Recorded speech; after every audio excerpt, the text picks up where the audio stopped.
Welcome to the city of the rats.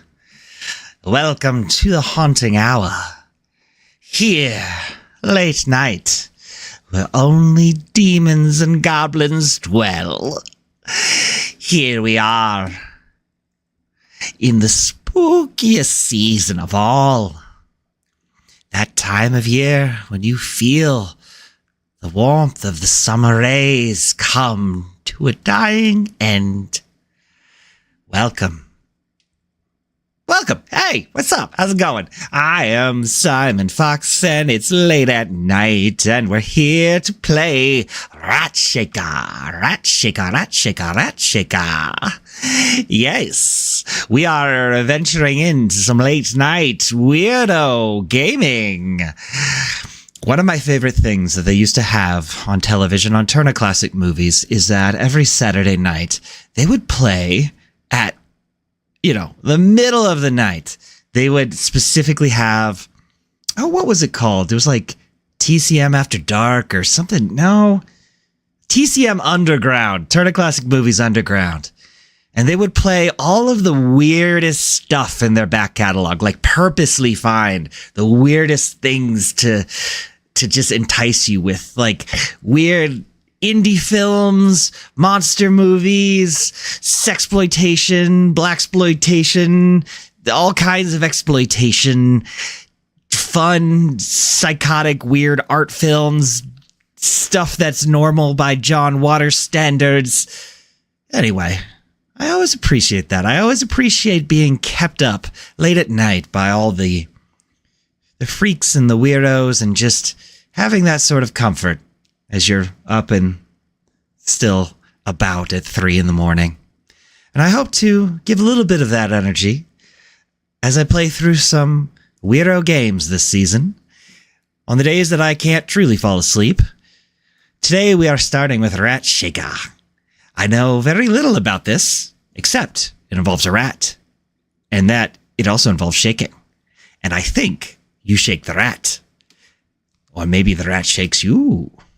Ooh, we're going to see. Let's not keep ourselves waiting, shall we?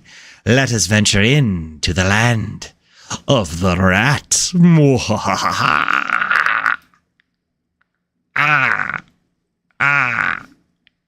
Oh, that's anticlimactic. I always forget to do this part.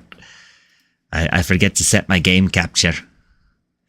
Let me capture. I'm not playing me side anymore. What we got here is a rat shaker. Let's shake it a rat. Yeah.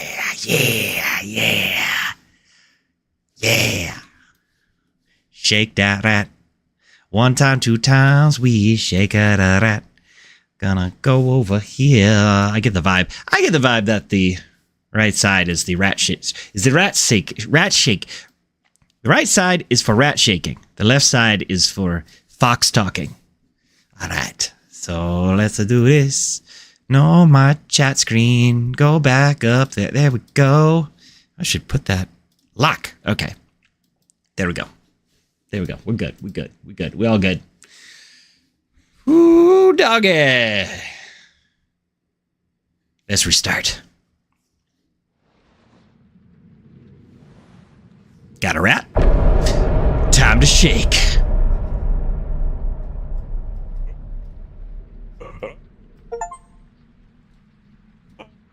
Hey.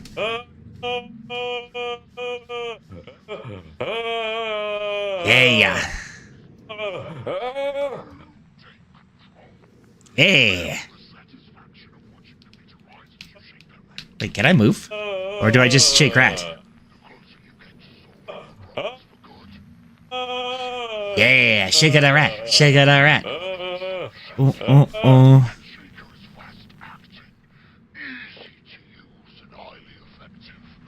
What is this sound I'm hearing? What is this background noise?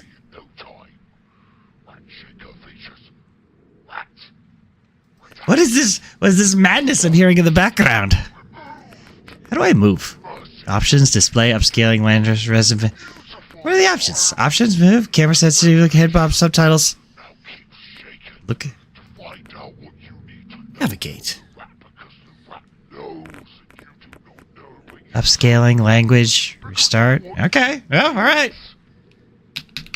I guess there's no Ratshaker meter. Do I really not have the way to move? Okay.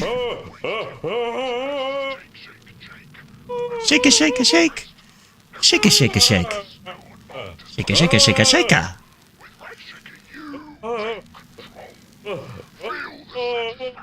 Ooh, this is madness. Oh, oh, oh, oh, oh, oh. Hoppity hoppity hoppity hoop. All right. I wonder what I'm gonna see. What's that in the distance, you wonder? Woo! It's like a little black dot.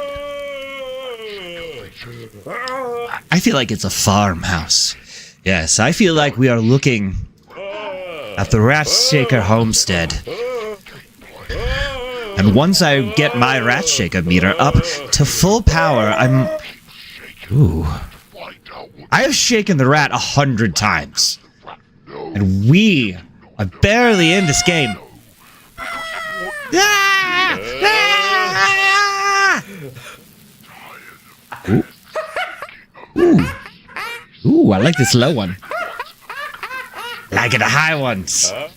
I like it the right ones. I like it the left ones. Shaking.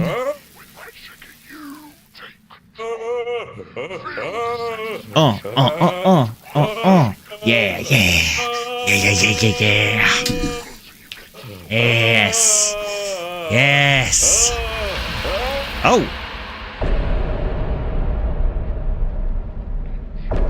Don't stop. I see a barn.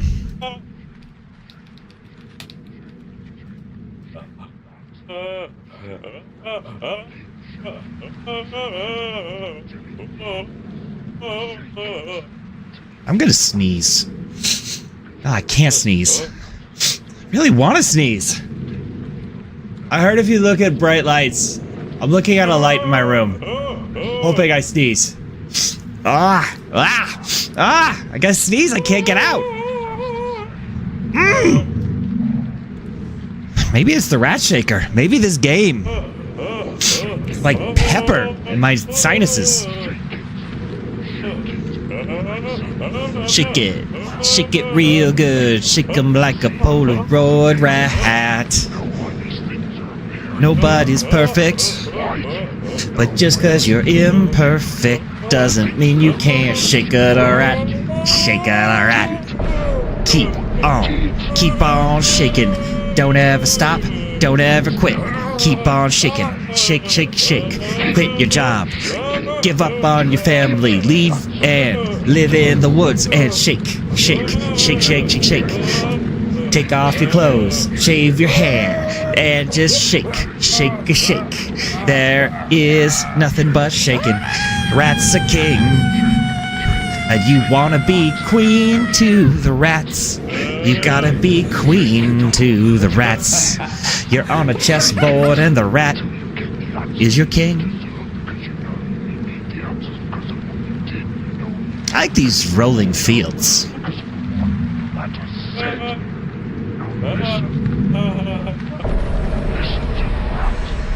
Do not shake, rat.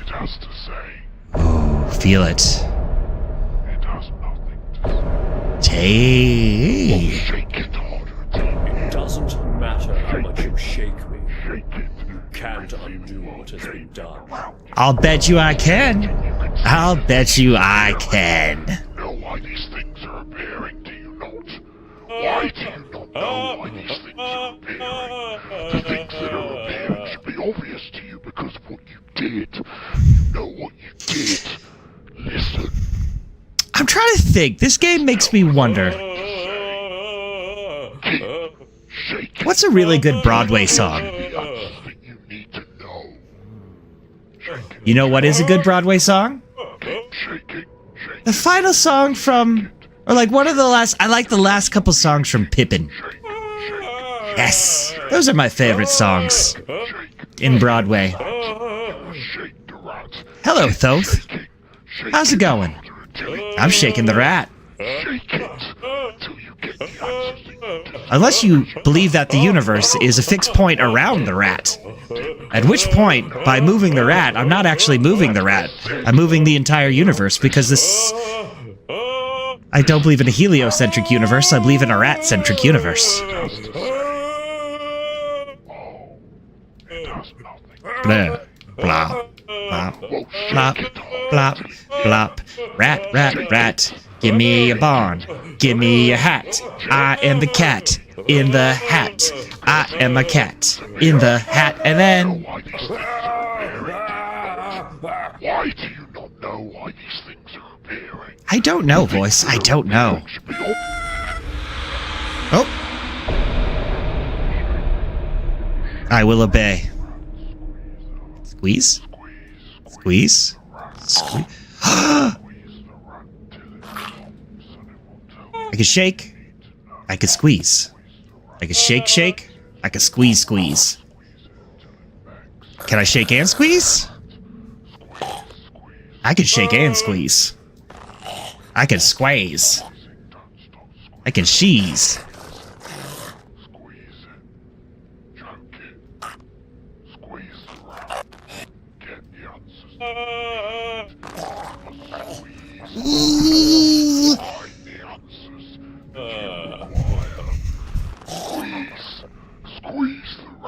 I'm trying to remember that one of my favorite modern paintings.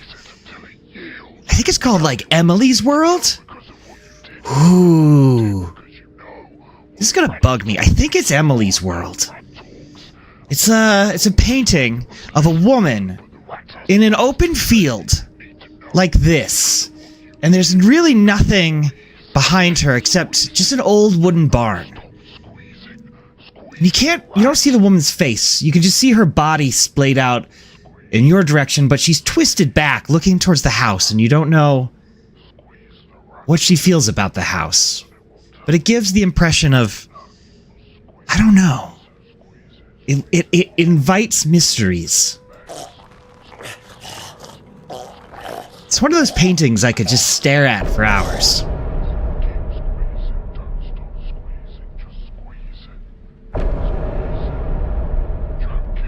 Besides Emily's World, there also was a rat on the show Beakman's World. Beakman's World was kind of the also-ran of... Squeeze. It was the also-ran of, Bill Nye. Bill Nye the Science Guy. It was kind of like the weirder... It was trying to be the weirder one. I yield. You've broken my will, O great shaker of rats. The answers you seek are over there. Beyond that hill stands a house that was not there before. A house that has no familiar shape. A house built by sin. Go now, Ratshaker. Seek what you yearn for. The answers to your questions, then you will not find out what you need to know. And you need to know what you need to know because of what you did. Now shake the rat to find your answers. Shake the rat. Shake that thing. Mama wanna shake that thing. Shake it up, baby, now. Shake it up, baby.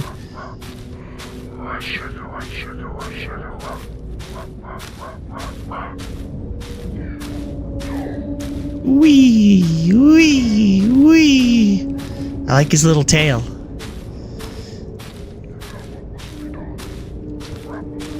What? What? What? What? What? Hey. Welcome to the rat jungle. We've got squeezy rats. All your answers are here, everyone.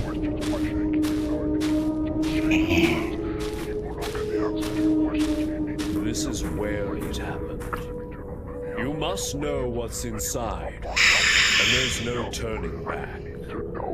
I'm ready. You must find it. I am ready for it. Hold. Ye who enter here. Rat flies.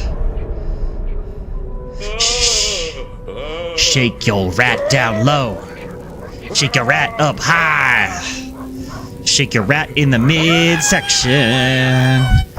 Squeeze, squeeze, squeeze, squeeze, squeeze, squeeze, squeeze, shake.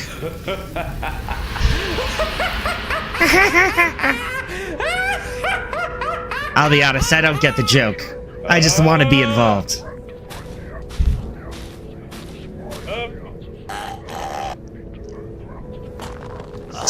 Ease that doorknob.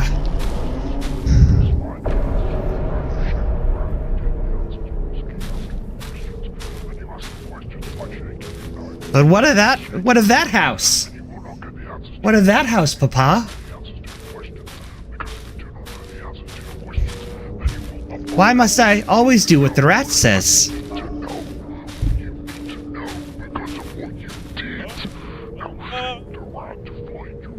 Wait, what?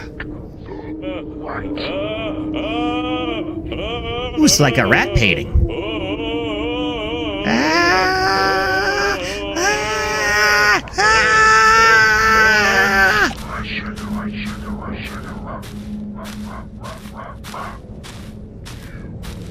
Ratshaker, Ratshaker, rat, rat, rat. I don't know if you can hear all these wonderful demented things that are playing in the background. But there's this haunted voice. Don't go into the house after a minute after opening the door. I got an award that I didn't know I was even trying to get.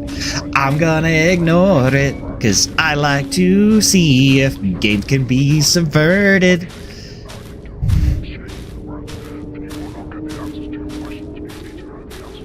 I bet all my questions will be answered in this barn.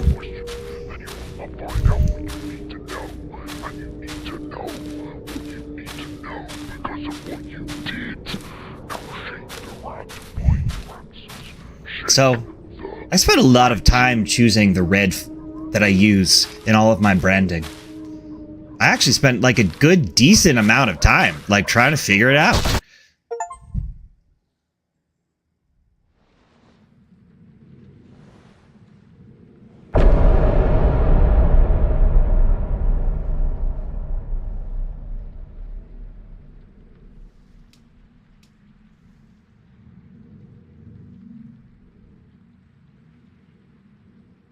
I got crushed by an anvil, guys. I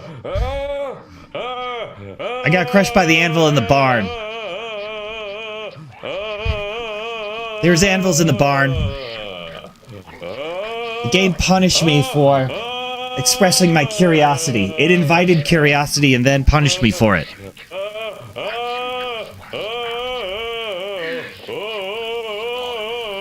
This game is representative of the public schooling system.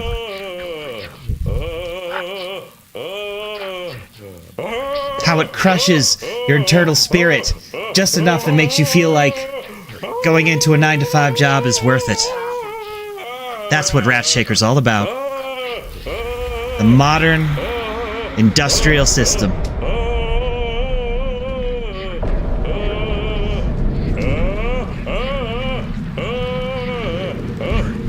There's that evil barn.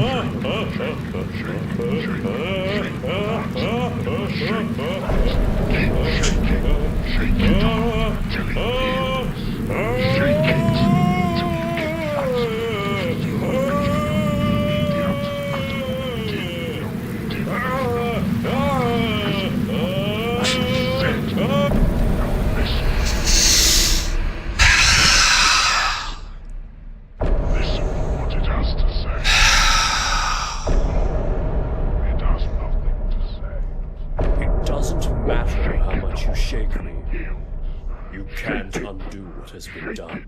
You can see the world changing around you. You know what's changing. You can see the things. How is that movie? Don't go into the barn. That's a very great title. What kind of movie is Don't Go Into the Barn? I assume it's a horror movie. I assume in the barn, scary things. Scary cow. A particularly satanic sheep.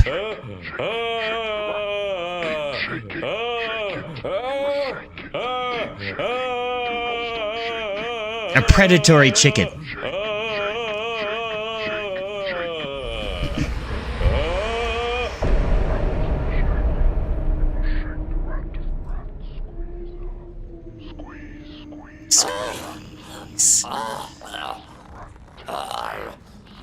Why? Why do we hurt?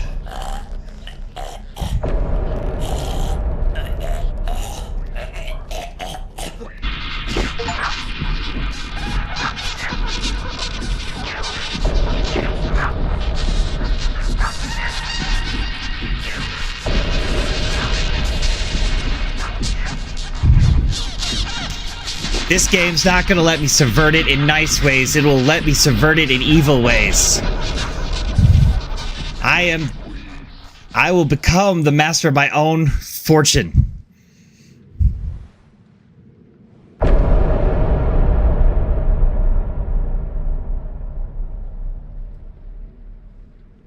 And yet here we are, in an eternal cycle.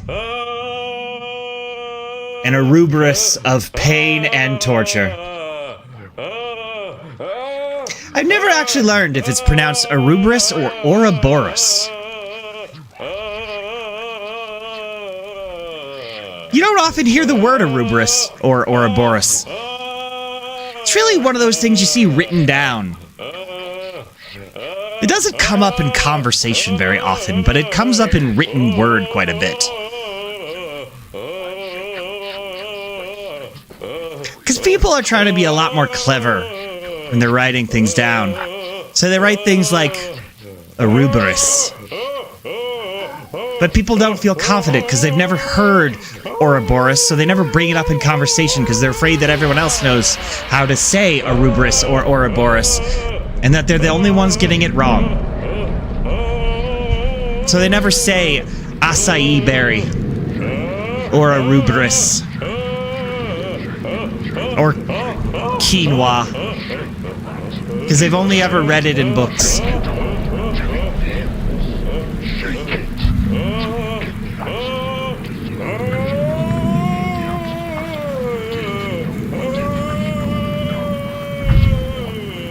I got really nervous once I found out that I'm older than pretty much all of the cast of Cheers when they started.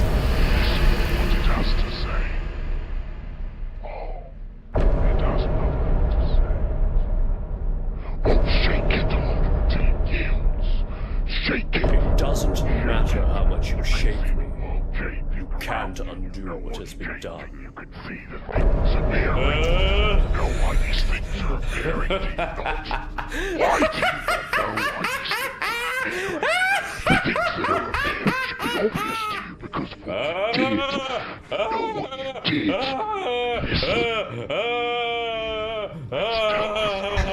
did. Know what you did. Keep shaking until it gives you the answer you need to know.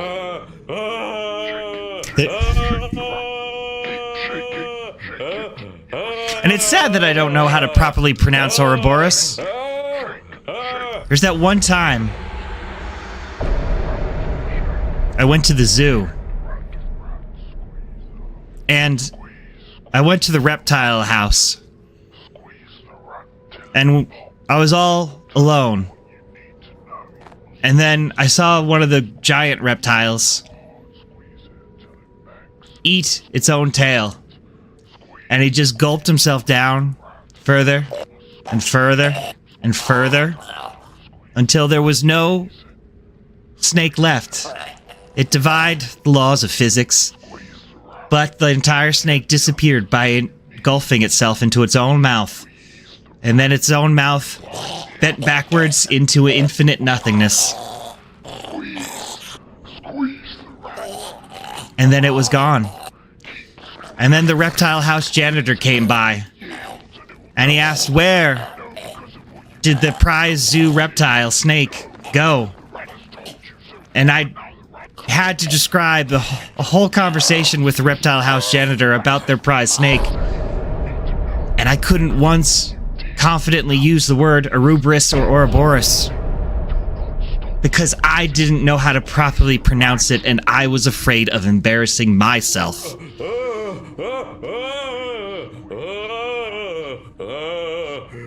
But how in the hell am I younger than Norm and then Norm?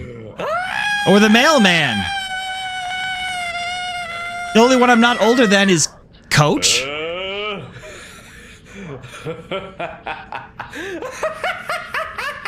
People just looked older back in the old days.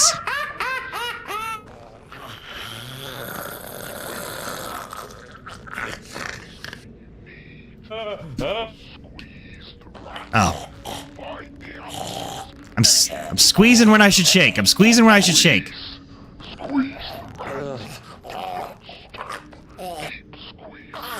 Come on, man. I don't want to do this to you. I don't want to kill you. I don't have a squeezing meter.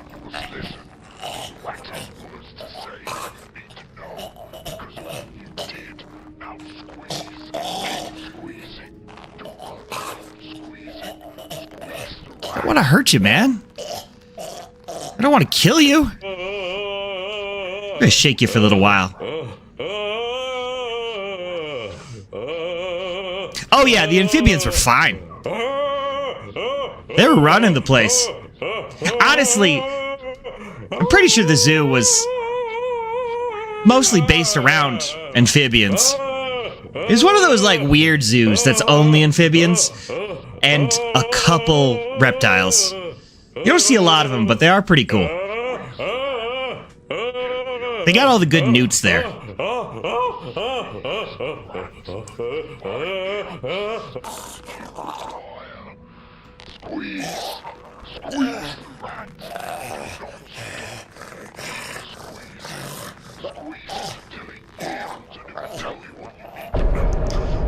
I yield. You've broken my will, O great shaker of rats. The answers you seek are over there. Beyond that hill stands a house that was not there before.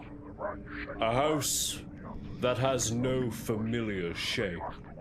Square. A house built by sin. Go now, Ratshaker. Seek what you yearn for. To know what you need to know because of what you did. Now shake the rat to find your answers. Shake rat.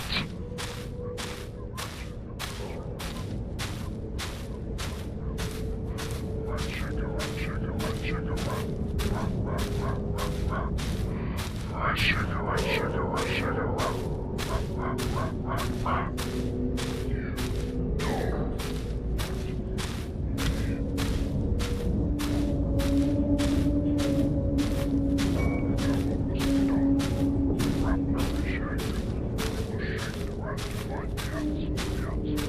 Oh yeah, I was talking about the color red. Yeah, I spent a lot of time choosing my branding. And I couldn't decide. You must know what's inside, and there's no turning back. You must find it. Abandon hope, ye who enter here.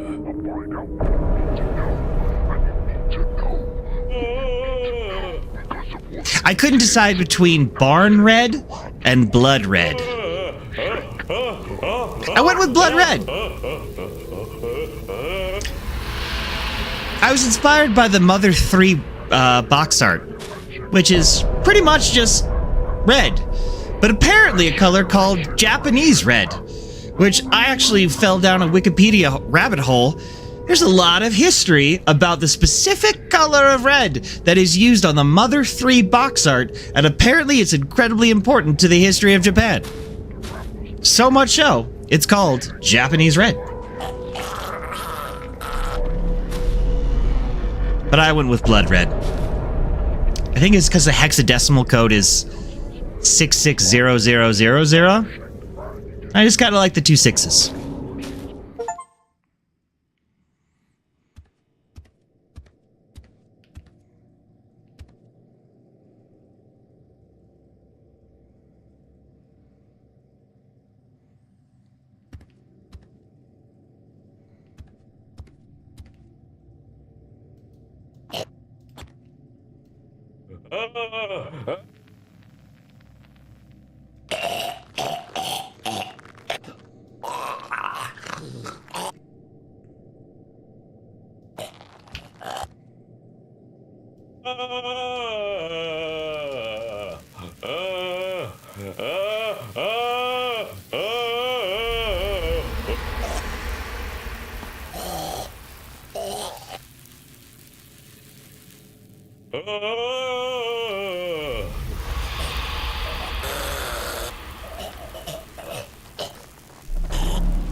I don't remember the specific hexadecimal code for Japanese red, but you can literally just ask what's the color on the Mother 3 box art. Anyway, I just stole their branding. Didn't Pablo Picasso say, bad artists borrow, great artists steal? And didn't Jonathan Richman say Pablo Picasso was never called an asshole? But you know, here's the thing. I'm pretty sure Pablo Picasso was in fact called an asshole. And I think he was even called an asshole even in New York.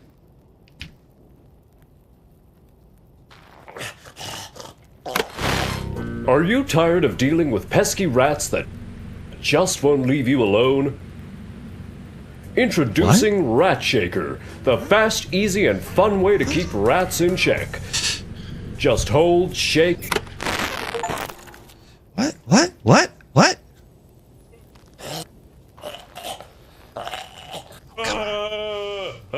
Get my rat powers back.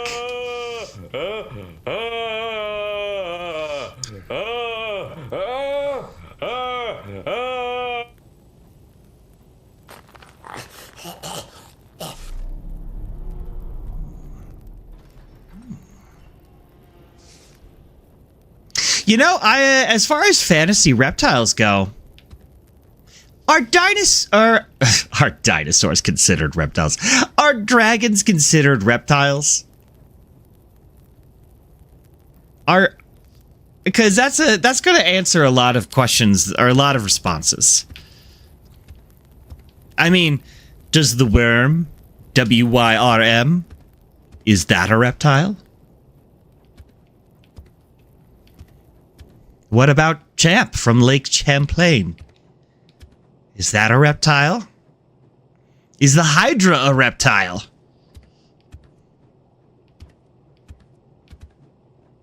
If I owned a Hydra, I wouldn't cut its head off. That would be wrong. It's like how people clip the ears of dogs.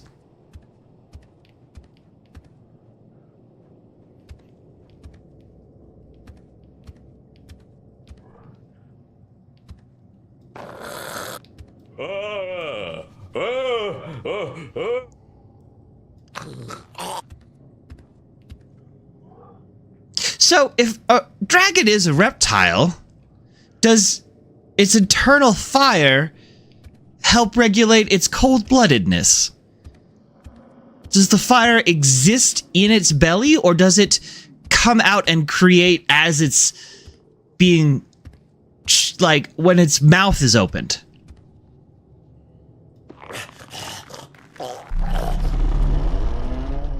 I kind of like dragons when they open their mouth, and that's when the fire is created. Not that it's, like, just naturally filling their gullet. all the time.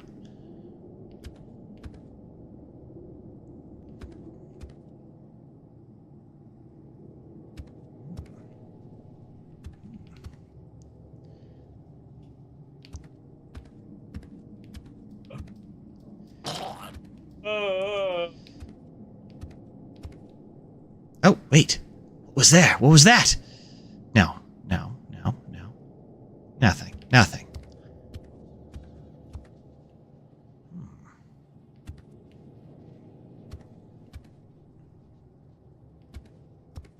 My favorite explanation for the Loch Ness Monster is that it isn't an actual being, but it is in fact the ghost of a plesiosaur, which is why we have failed to find the Loch Ness Monster, because it exists on the realm between life and death.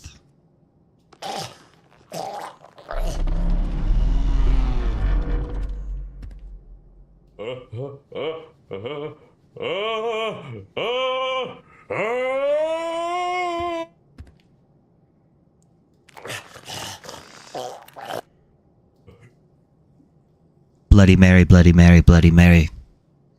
Bloody Mary, Bloody Mary, Bloody Mary.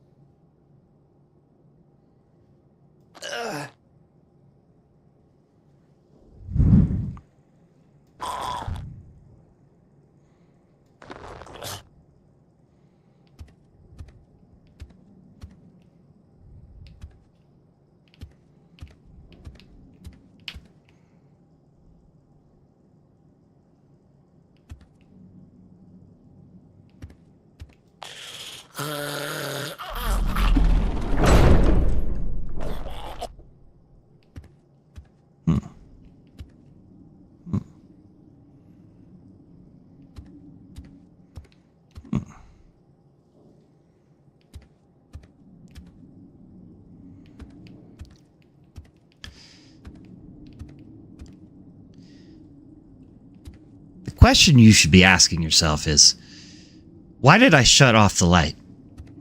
And the question after that is, why did I shut off the light and then shut the door?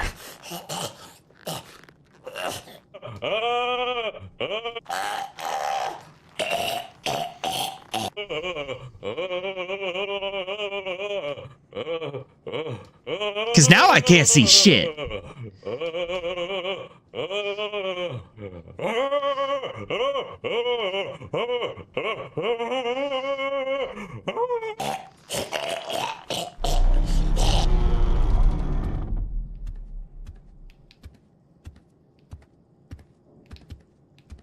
Oh. Wait. Oh. Yeah, I guess different dragons would, in fact, have different things. I guess that would make a lot of sense. There'd be different species of dragons, different evolutionarily distinct stages of dragon. Oh. Well, that was a fun 10 minutes. Now I get to see what's in this room. Nothing of importance. Well, I'm very glad that I spent all the time here. Got a little closet.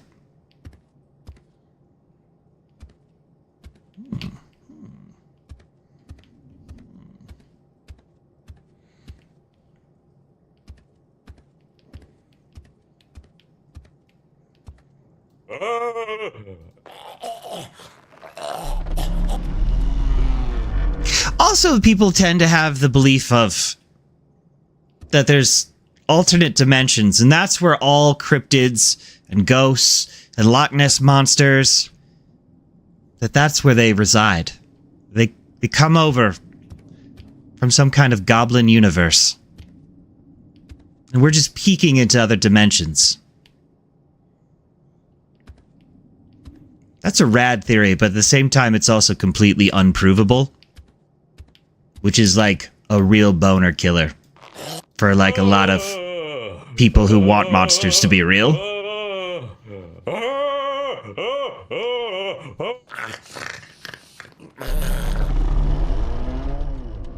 I don't think Zach Baggins is going to discover alternate dimensions.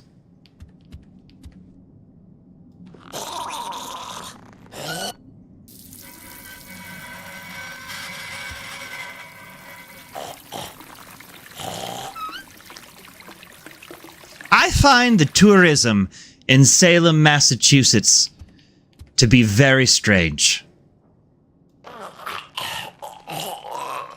Because their entire tourism industry is based around the belief that witches are probably real. Or isn't it fun if witches were real? But in reality, they are site of a horrific massacre. The whole witch thing was kind of like a bad thing that happened.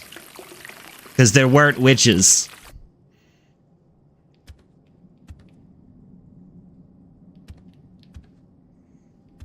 Although, I guess now if you're considered a witch, you're like a boss lady. Like you're a real boss.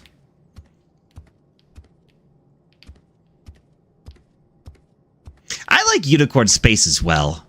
Unicorn Space is fun.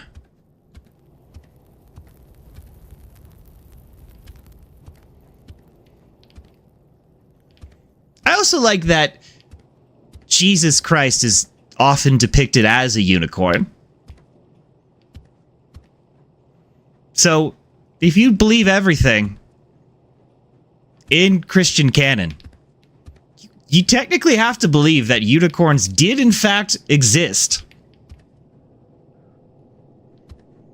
And that the Lord and Savior sometimes was one.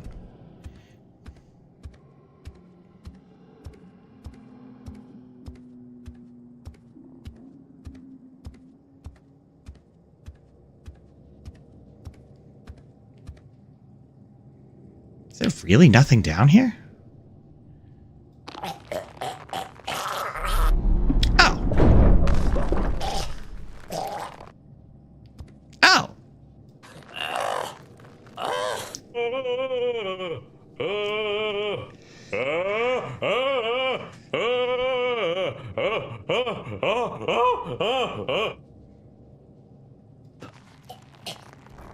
Yo, chat. Who up, Shakin' Day Rat? Yo, girl, you up? Yo, girl, you want to shake this rat?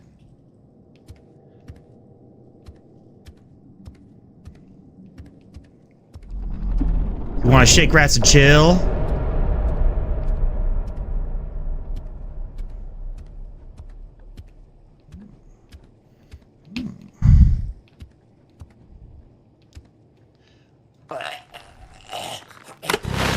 Are you tired of dealing with pesky rats that just won't leave you alone? Introducing Ratshaker, the fast, easy...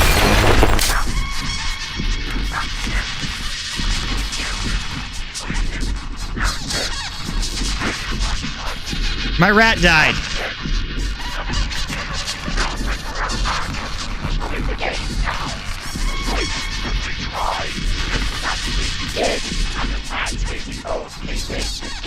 I'm being eaten by rats.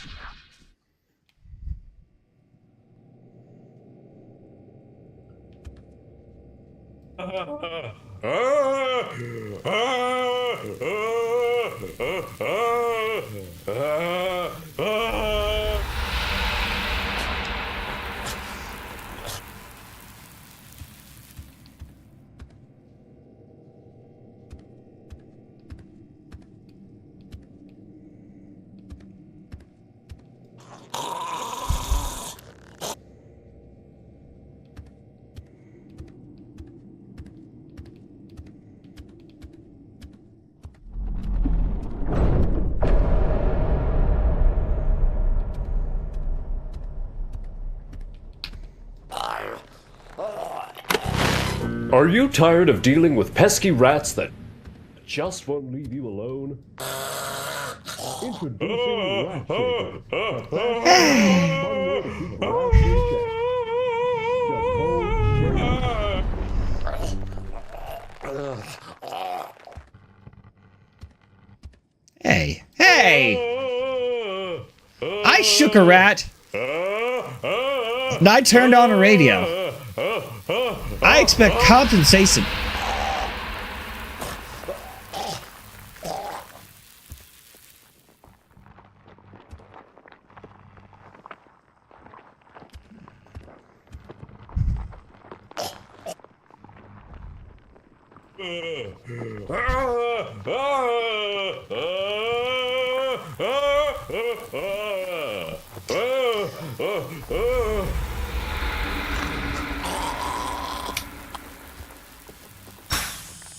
Stop running.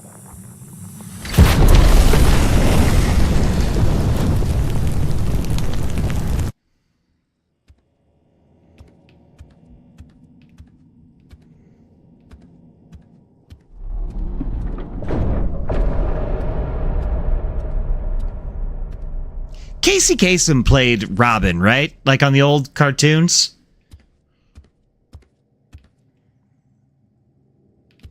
I turned on the radio, and it reminded me that if you have Sirius radio, like the satellite radio, they still play the countdown. Like, they still play Casey Kasem's countdown.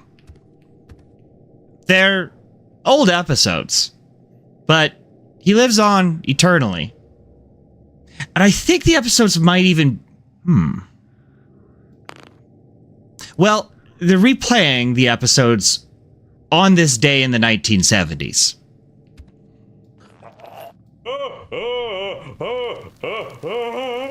So you get to hear a lot about, I don't know, guess what was happening in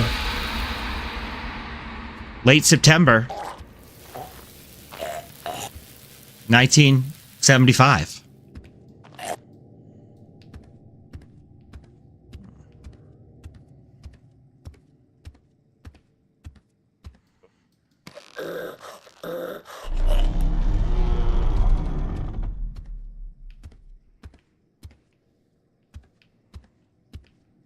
Classic rock radio stations really give us a distorted view of the past.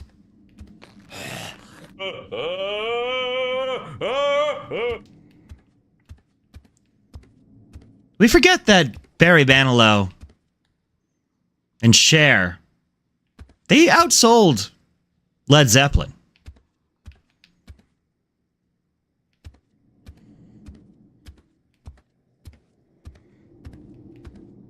And also the Death to Disco movement was kind of really shitty. I like classic rock.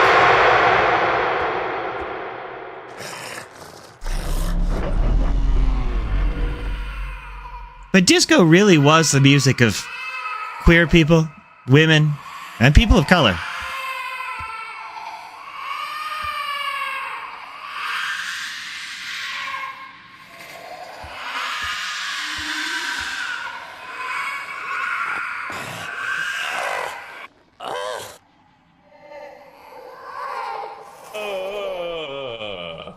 He did play Robin.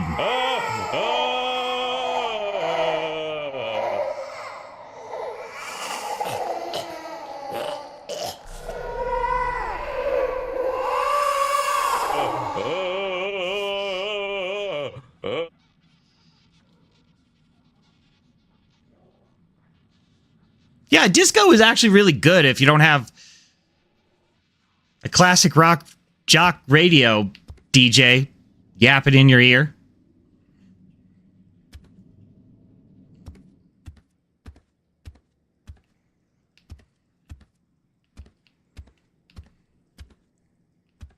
The hell? No, not that.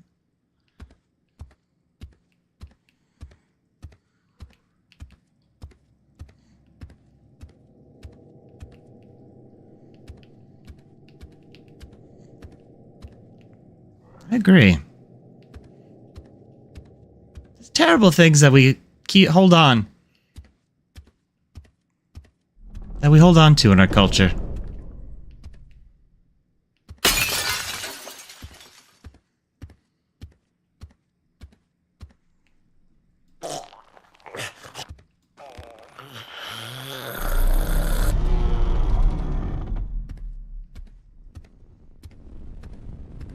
So I don't know if you were here when I started this, but I'm doing a late night weirdo stream.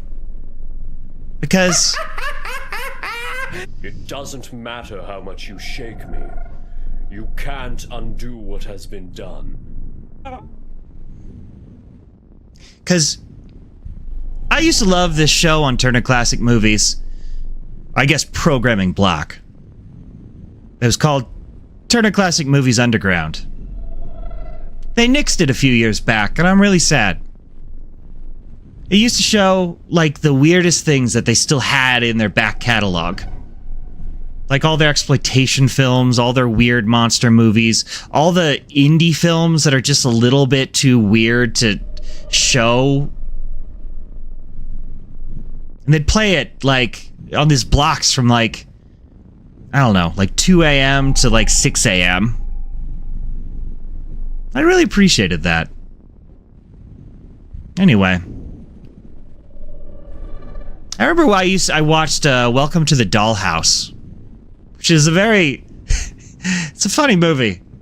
It's very hard to sell someone on its humor because it's a very pitch black type of humor. But, I don't know. Also...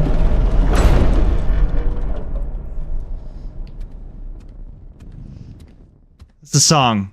So, working after midnight. I replaced it in my head eternally with the lyrics. Welcome... no, what is it? Welcome to the dollhouse.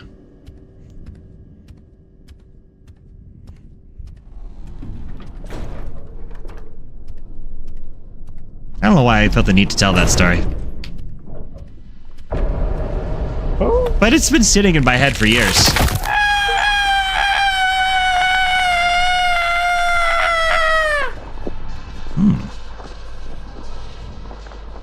My rat's a glow stick now, guys.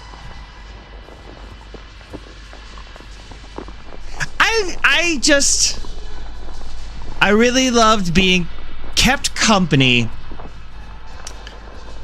on sleepless nights, like you said. And I appreciated being kept company by the cool kids. There's a lot of not cool kids on late night TV programming. I used to hang out with the... what was it?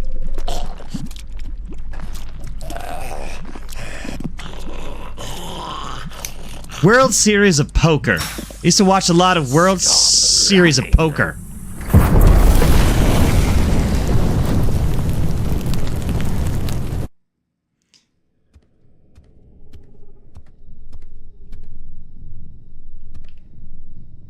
And you know what's great about World Series of Poker?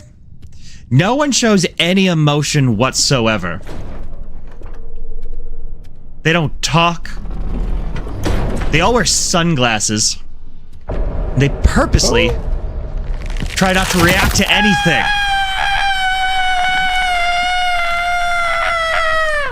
So not only are you watching what some might say is a boring sport, poker, but others might say is a really, really, really boring sport. And on top of all of that, you're not even getting any reaction from anyone. It's just hours and hours of people not reacting. And this is your punishment, because you don't sleep from midnight to 8 a.m. Okay, dude. That one actually hurt. Like, seriously, cut it out.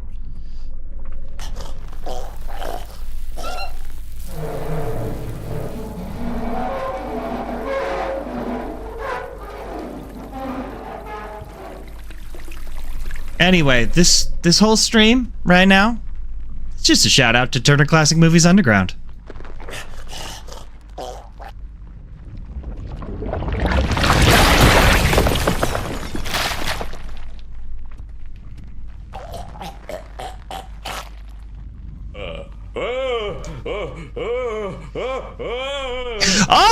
I gotta talk about my favorite new thing in the world. And I gotta talk about it with you, Thoth. Thoth. I looked up how to pronounce your name today. Because it was bugging me that I didn't know how to pronounce your name properly. And you know what I discovered? We don't know how Thoth is properly pronounced because it was pronounced by ancient Egyptians and none of them are still around to tell us how they used to pronounce it. So we only are guessing. But you know what? My favorite thing lately, I have found a channel that only streams the original, what is it? Super Sentai Fighting Squad? Or whatever it's called. The thing that Power Rangers are based off of. Is Sentai the word? Anyway, yeah. It's literally the programs that the long-running series. It plays the long-running Super Sentai series just episode by episode. It's great. I love it. And it's just a live stream of that.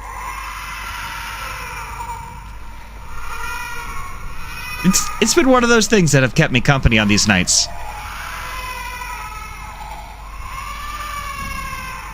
Ooh.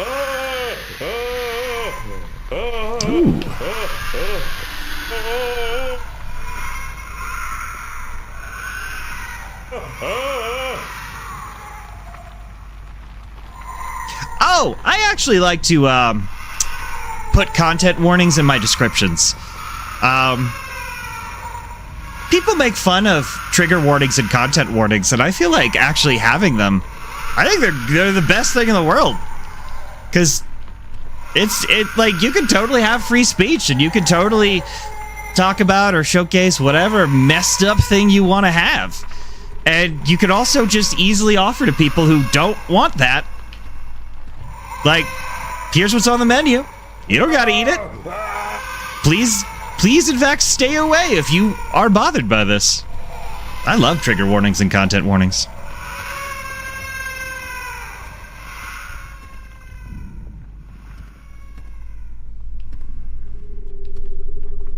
Ah, yes, Ted Turner.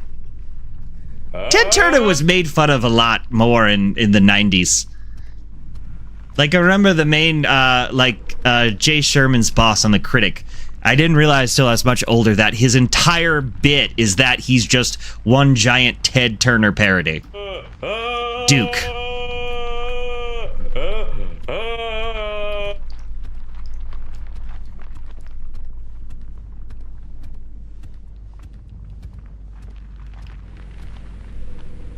We're the bears that sing for Duke. Doo-dah, doo-dah.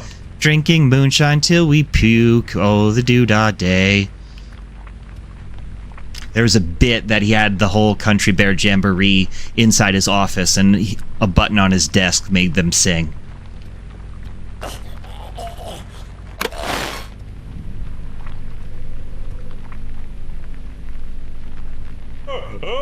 Critic reruns also were by...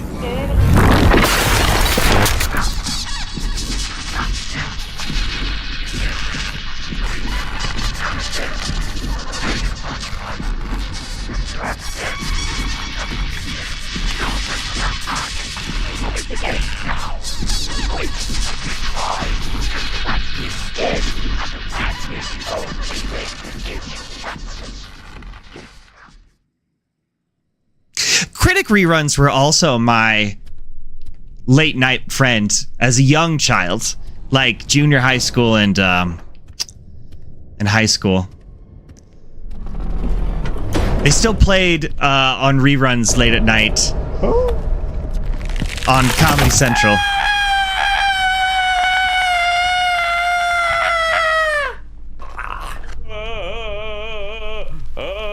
That's also around the time I would watch a lot of Space Ghost Coast to Coast as well. Those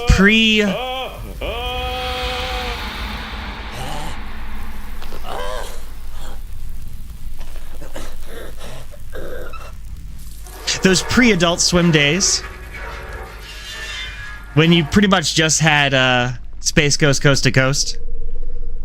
Oh, you know what else I watched during that time? I watched a lot of Duckman reruns. Yes, Duckman.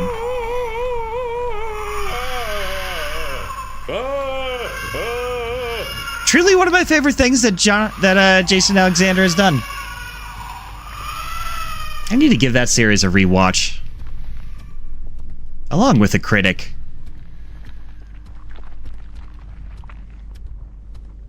Geez, now I'm just wishing it was just like 8th grade. And I got school tomorrow and I should be asleep.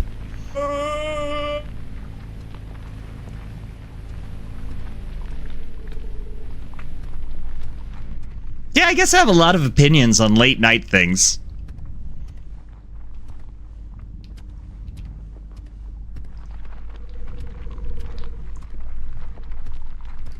Oh, I'll be playing Peak tomorrow for a little bit. I'm checking out a friend's show tomorrow night. But before that, I'm actually having a big collaborative Peak Love Fest game off. Whatever you call it. I'm playing it with Keeper Rio. Arcanius.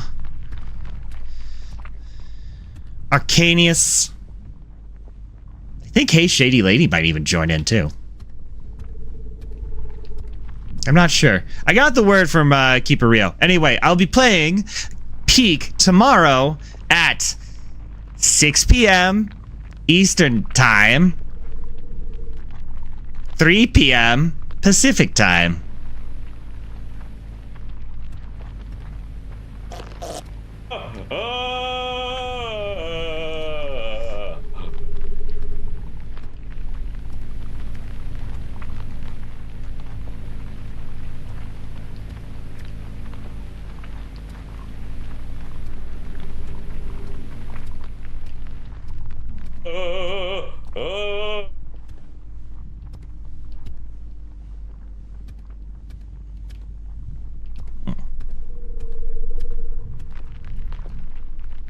This way. This way. Television.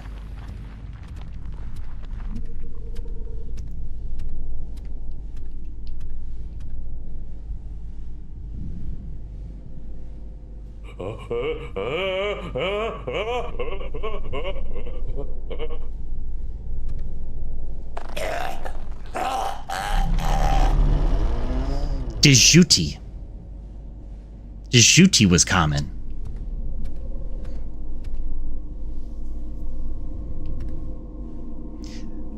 I had a history teacher who loved the country Djibouti. And it was spelt D-J-B-U-T-Y?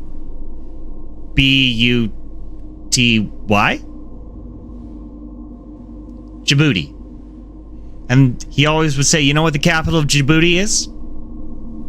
It's Djibouti. It's Djibouti, Djibouti.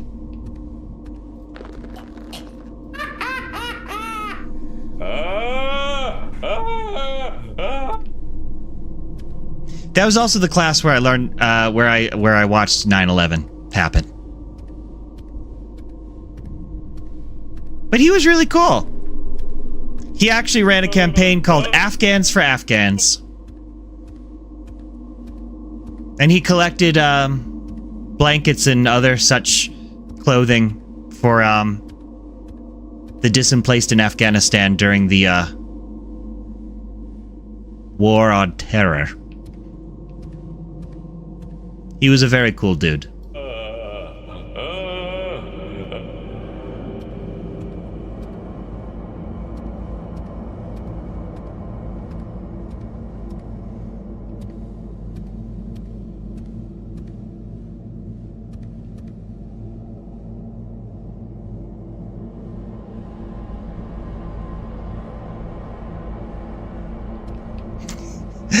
The last time I saw the movie Stargate was when it was a current movie in the drive-in movie theater.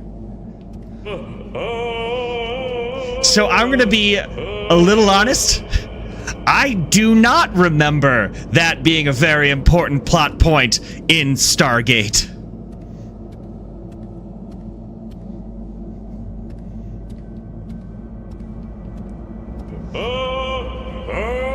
In fact, I don't remember much about the Stargate television show, despite the fact that I've seen lots and lots of episodes of the of the different Stargate series.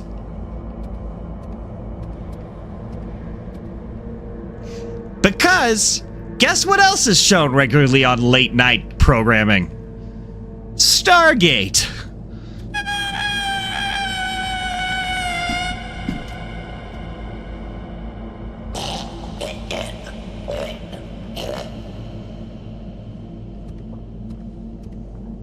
I don't remember a damn bit of any of the plot, and I've seen probably hundreds of episodes. It doesn't matter how much you're shaken. You can't undo what has been done.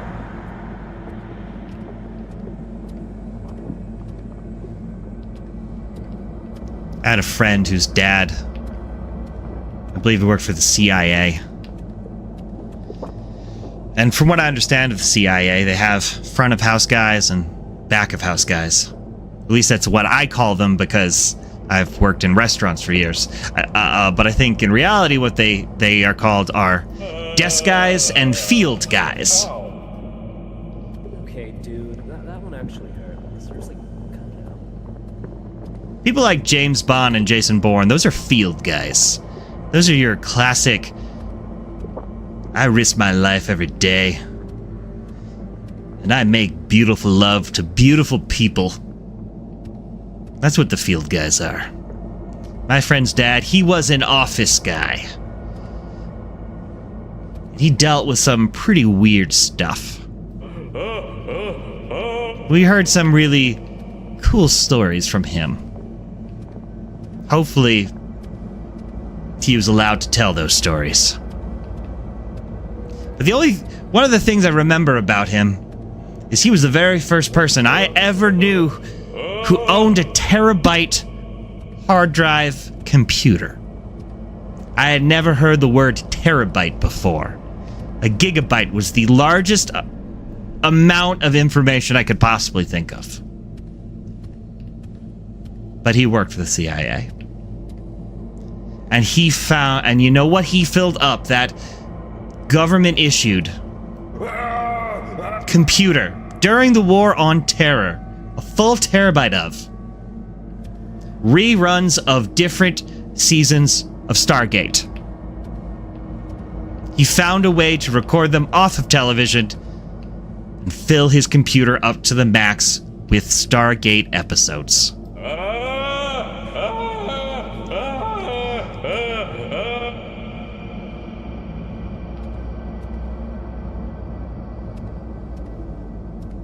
Stargate, the only fandom I would say that can be looked down upon by the Babylon 5 fans.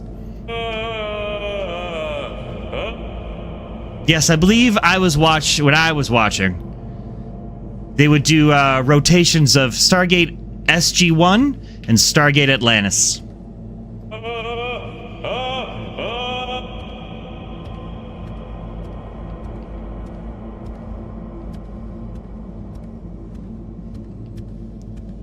I assumed Stargate SG-1 was like the main show. And Stargate Atlantis was very similar, but just wetter.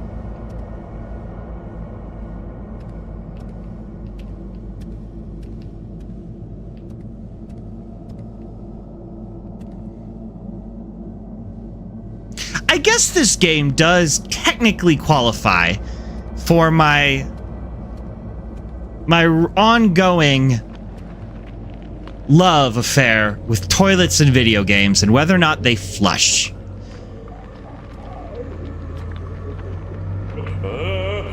I mean, it filled up with water and it filled up with blood. So, technically it didn't flush when it went down, but it did activate. So, I guess I could give it to this game.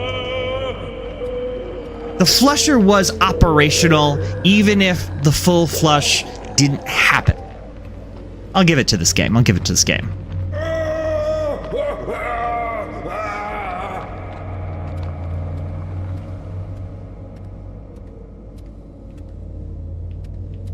I had a slight crush on a girl who liked Babylon 5. That's the only reason why I've ever seen an episode of Babylon 5. She was like, yeah, I'm a big fan of Babylon 5. I never miss an episode. And I was like, well, guess what? Now I like Babylon 5 too. Oh my god. I think you broke something. Hey, there's another toilet.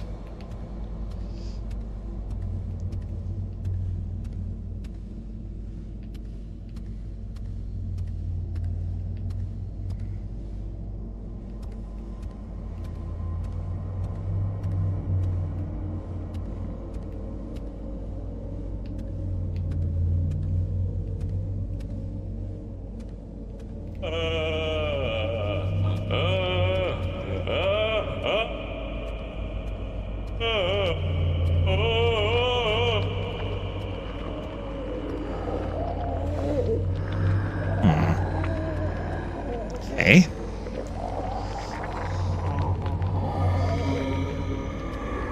I'm not...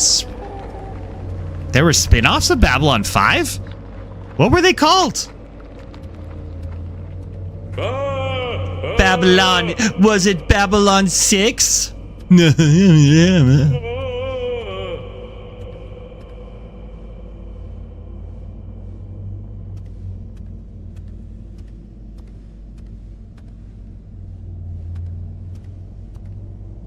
When I was growing up in Scranton,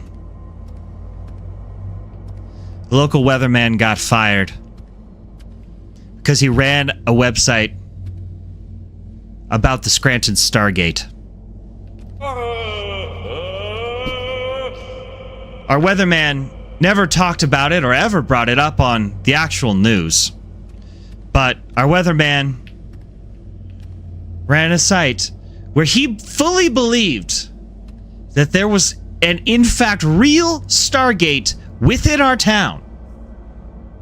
And that it was being kept secret from the local populace. And he ran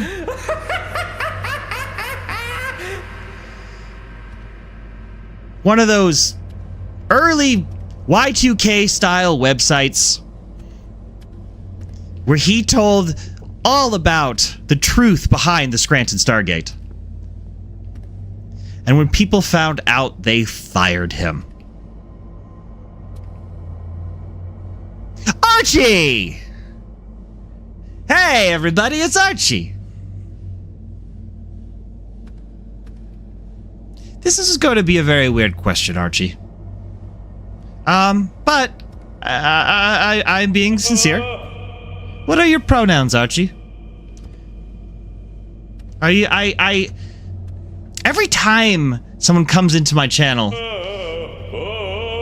I kind of make up a mental picture of what they are and who they are in my mind. And honestly, that's probably not true. You probably don't look like the person I think you are, but I have a full image of you in my head. Same with all of my people who come in regularly. And I'm sorry if that sounds weird. But Archie is a name I can see both male and female and non-binary. It works great any which way. Okay. Prefer she, her. I'll be honest, that was going to be my guess. And that guess was based off of nothing.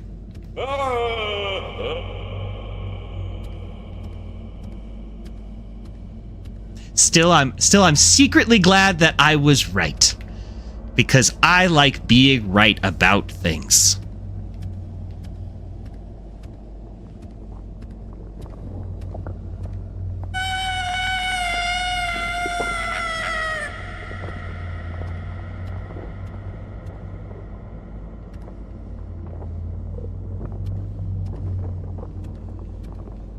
Yeah, actually, I don't remember why specifically Scranton, Pennsylvania was the host of the Stargate.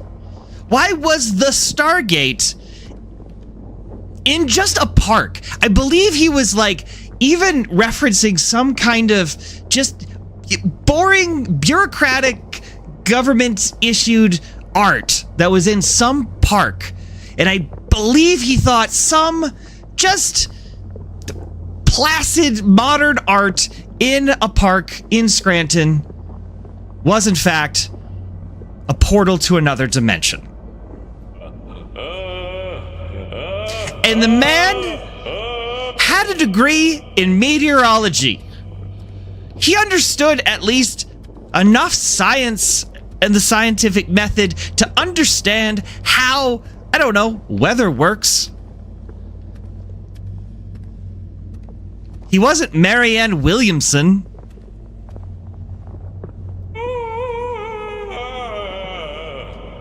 And he threw his entire successful career as a meteorologist away to bring us the truth about the secret Stargate in my hometown.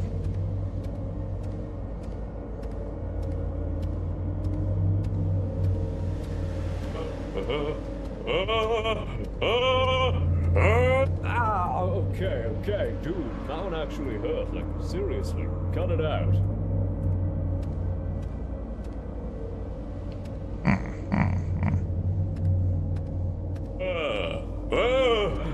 Also, isn't the original Stargate movie kind of loosely related to the ancient aliens theory? Like, isn't it one of those where it's like everything's vaguely Egyptian, and that's where the pyramids came from in the movie? Which now, obviously, there's a giant pushback against because, yeah, I guess that is kind of culturally racist to be like, there's no way anyone could stack rocks like this. It had to be a different race altogether from an entirely different universe. That's where the pyramids came from.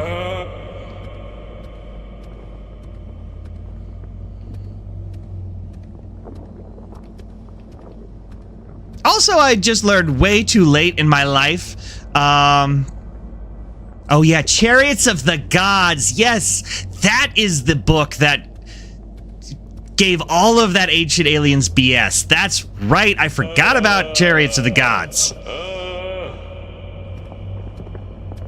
Dun dun dun dun dun. Dun dun dun dun. I'm trying to sing the theme song to Chariots of Fire. That would be a funnier joke if I could actually sing.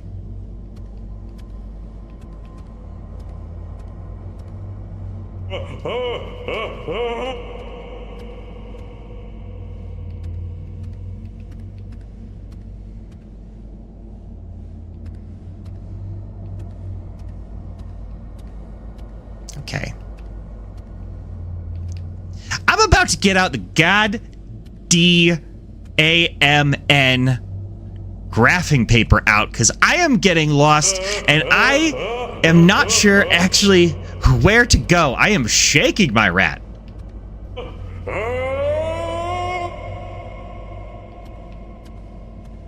And I am not sure what I'm missing.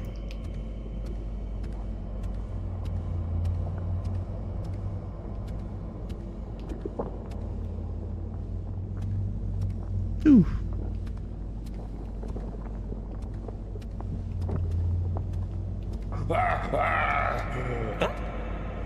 What? What?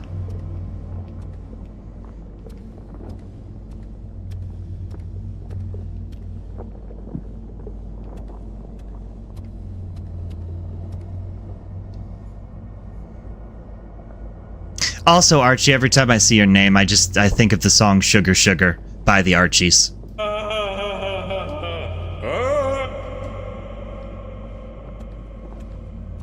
The proto-gorillas, if you will. Before the gorillas, the original animated pop star band, the Archies.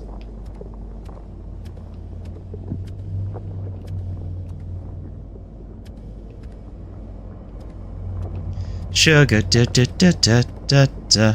Aw, honey, honey, you're my candy girl, and I'm in love with you.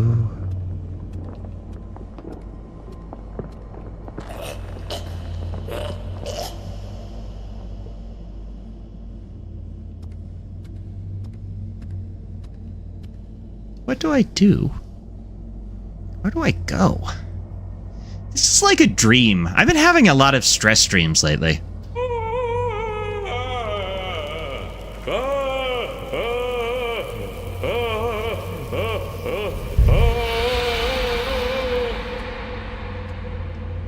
Stress dreams, I think, are good because I think I always feel like stress dreams are your brain's way of just sorting it all out.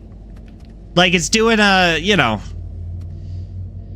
like it's defragging itself, but it's doing it in a little bit of a rough way, but it's you needed it. That's what I think stress dreams are.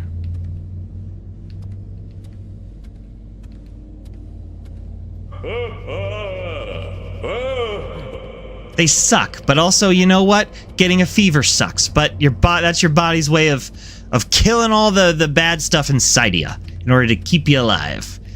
You don't feel good, but it's good for you.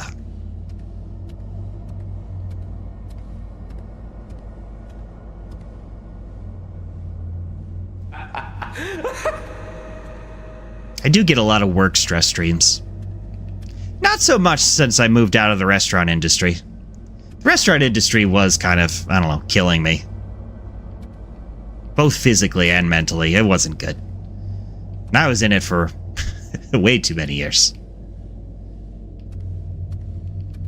Work stress dreams are the worst because then you wake up and you gotta go to work. Oh, come on.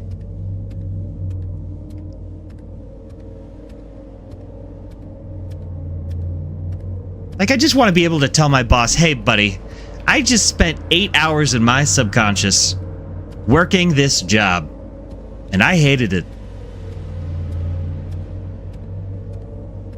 And now you expect me to work this job again for another 8 hours in reality?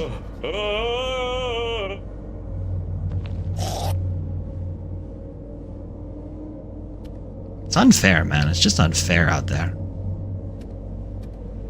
It's hard on these streets.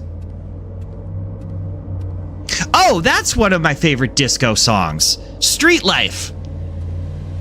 I think it was might have been in Jackie Brown. I think it was in Jackie Brown. Quentin Tarantino's.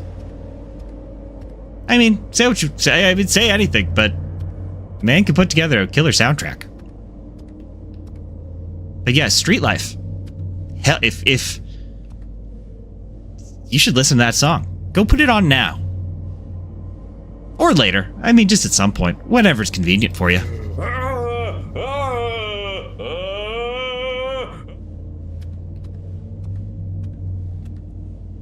Okay, here's the door. Just gonna... Okay. We're gonna figure this out. Okay. There's this. Okay. There's this path.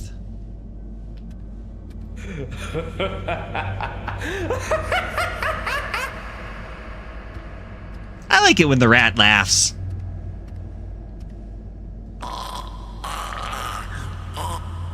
I like to see the rat have a good time.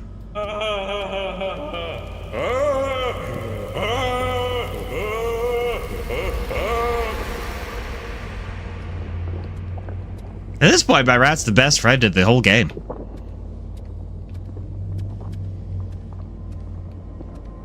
I mean, what other options do I have? I got the blurred out, skinless corpses. I have that weird inner voice in my head in this game. Oh, I guess there's the flying rats, but they've eaten me twice now.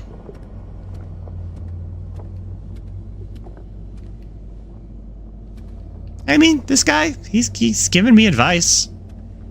We don't always see eye to eye, but you know what? Sometimes you don't always see eye to eye with your friends. Now, do you? That you stick together. Don't you?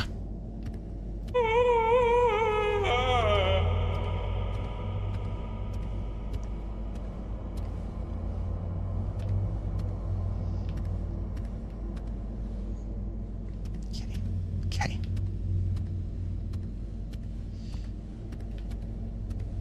I sometimes have a horrible sense of direction. And not being able to see...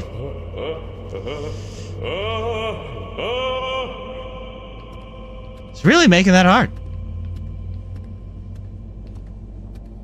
Yeah, the rats do it. The rats loving it.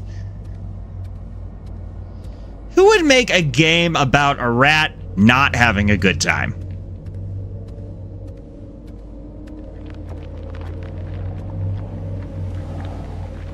Bloop.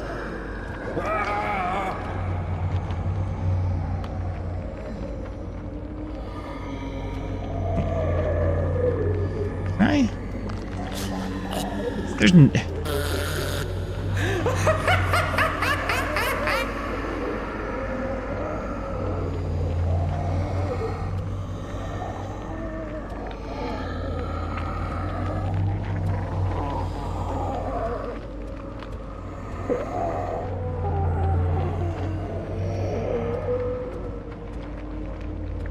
street life for a nickel or a dime. Street life.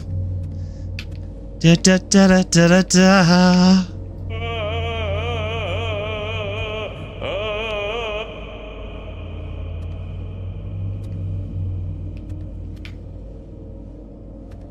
That's right.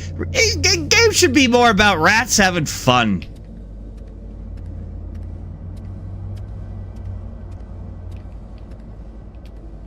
People got a lot of complaints about video games. Where do they get off?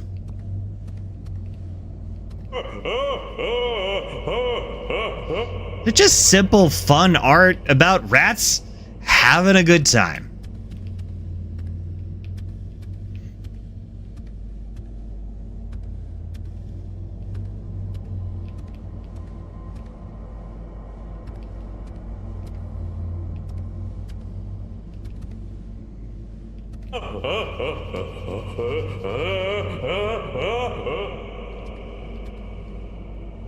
Street Life always makes me think of the song Across 110th Street by, I believe, Bobby Womack.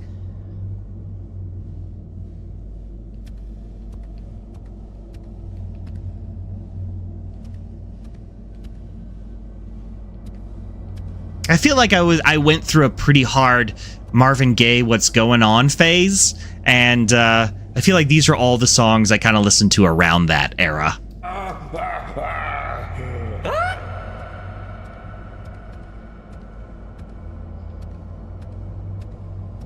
Like a lot of songs from like the 1960s and 70s that are just like, hey man, it's hard out on these streets. Nothing but hustlers.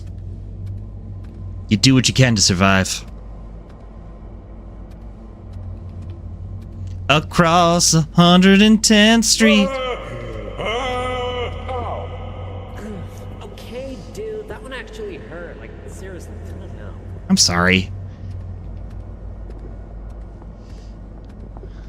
I'm sorry, I just genuinely am lost.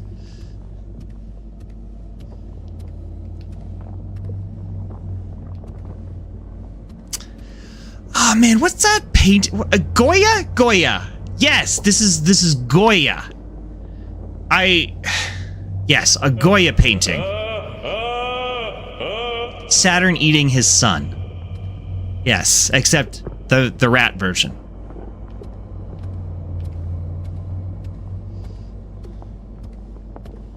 Which I guess makes sense. I think rats eat their offspring sometimes, right? When they're hungry. You know, they just have a couple babies. You know, like as a treat. If they've had a hard day at rat work. There's no good rat video games for them.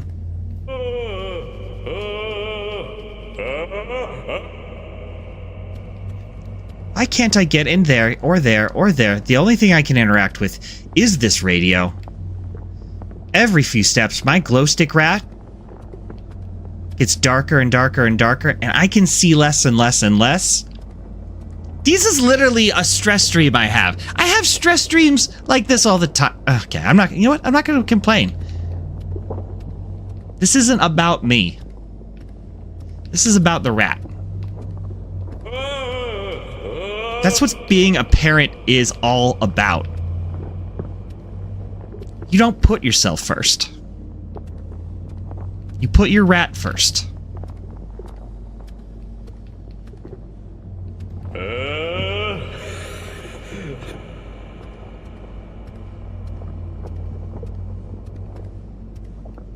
Maybe Casey Anthony should have thought about that, huh?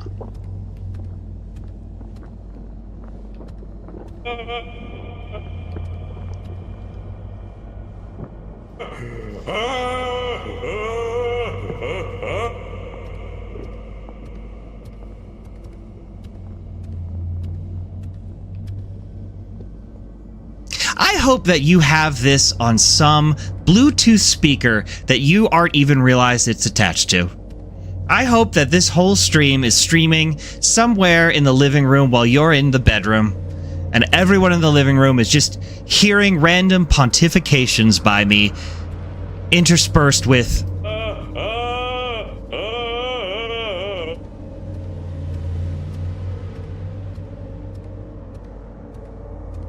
no, I've been this way. I've seen this room. I've walked these floors.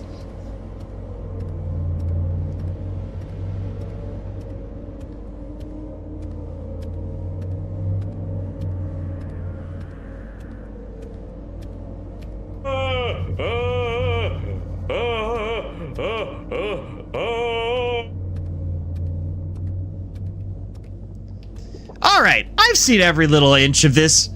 I'm ready to find the answer. What am I supposed to do here? Sorry, my rat friend. I don't know what to do.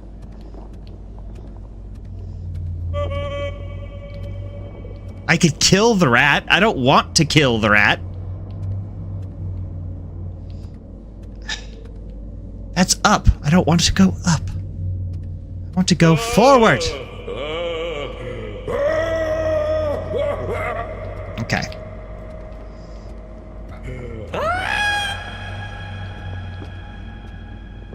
Okay, I'm gonna dissect this room a little bit. So that, past the cage, leads me out to the stairs. There's the radio. Forward. It's more cage, but to the left is the doorway. To the right,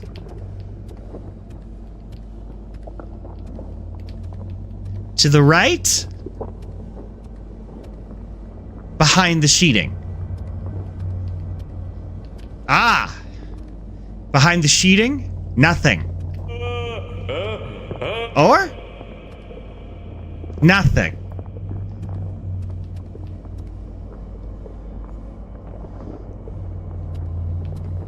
Oh, I remember that Bluetooth speaker, Thoth. It's a damn good Bluetooth speaker you have.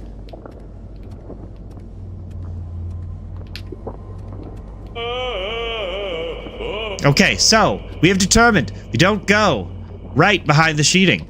We don't go back through this corner cage. When we get to the radio, which is currently on,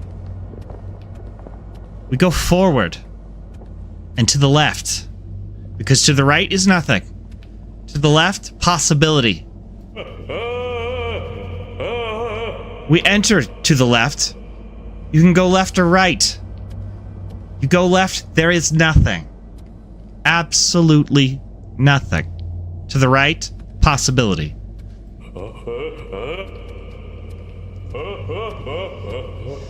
You have a nasty attitude.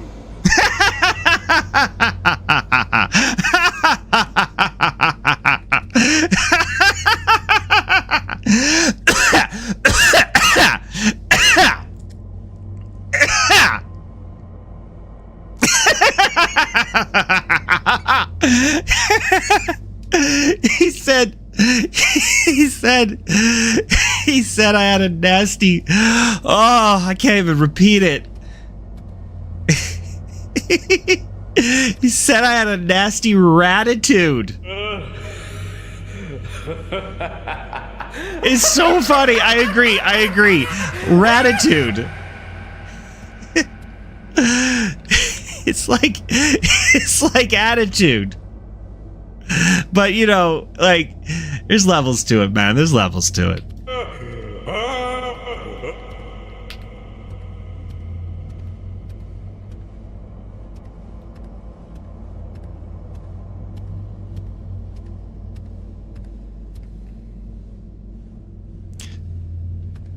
So I took the right path. The first left is Bathtub World.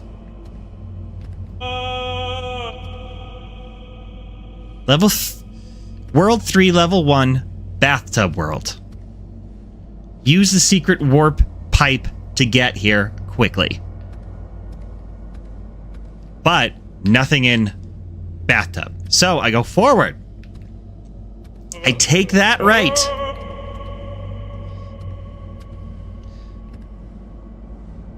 Bloody mattress room.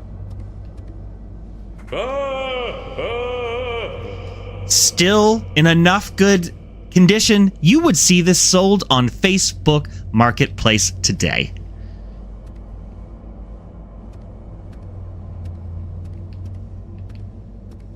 Going for $100.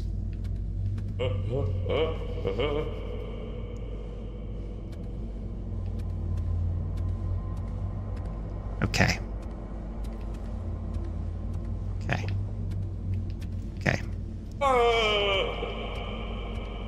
So, you go past the bloody mattress. You go into here. The options here. Left by the cage. Or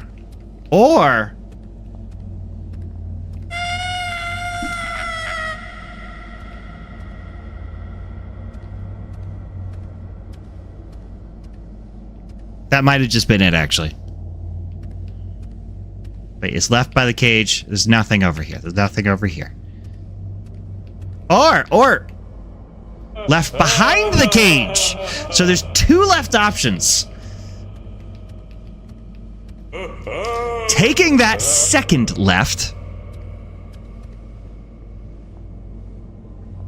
Just going forward.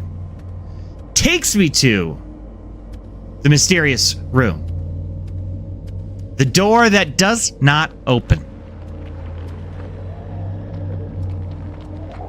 Oh, wait. Oh!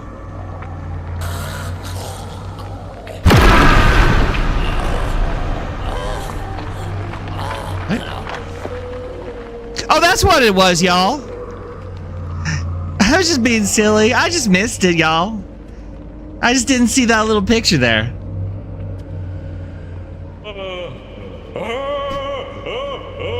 That's just silly on me.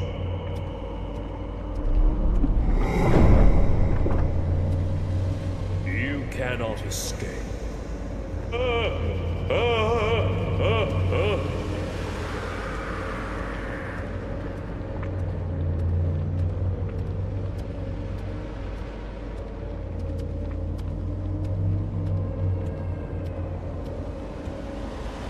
I liked that when my rat was glowing different colors earlier.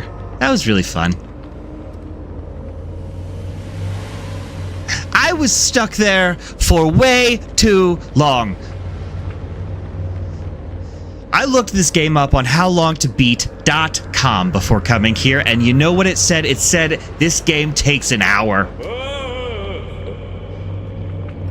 And I feel like I spent a good 80% of that hour in that room alone.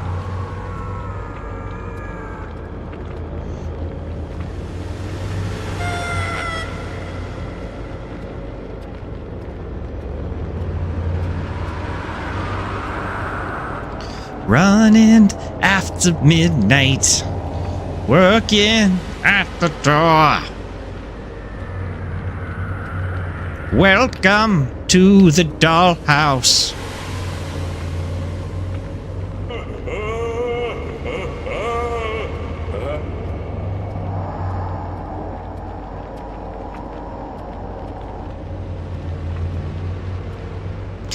think the F in Silent Hill F stands for?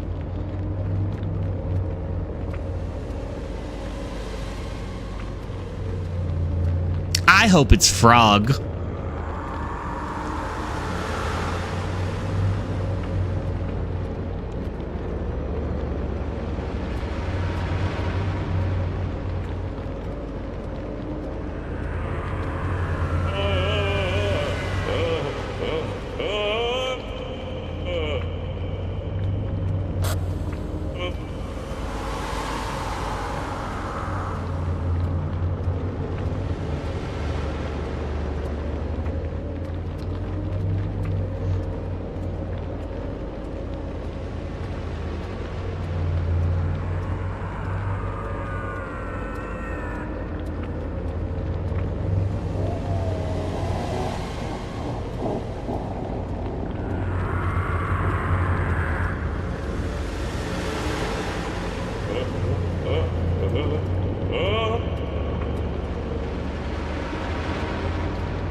Next time I make a video game about a rat having fun, I'm gonna include a good frog.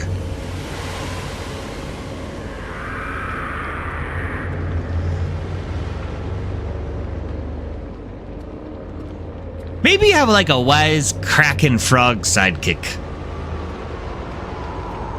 Like, you're in 1960s Japan. You're dealing with a cultural revolution that's taking over the entire world. You're dealing with monsters manifest via your particular type of trauma. And then you got a frog. Silent Hill Frog. Coming in 2025.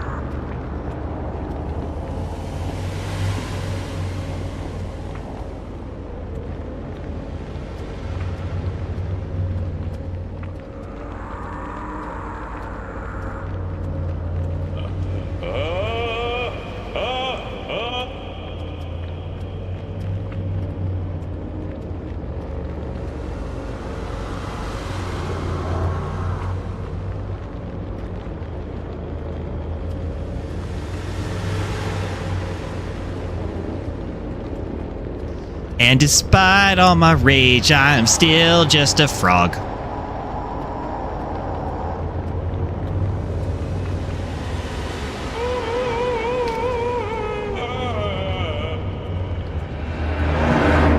Oh!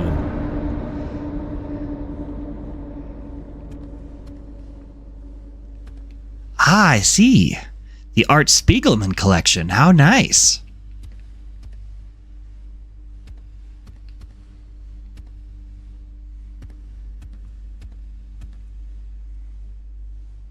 Do you think Art Spiegelman ever had a fun laugh to himself when he would be at cocktail parties? And then people would be like, what do you do for a living, Art? And he would be like, no, wait, let me do this joke over again. Do you think it would be really funny if Art Spiegelman was at a cocktail party and he would meet someone he didn't know? And then they'd be like, hi. What's your name? And what do you do for a living?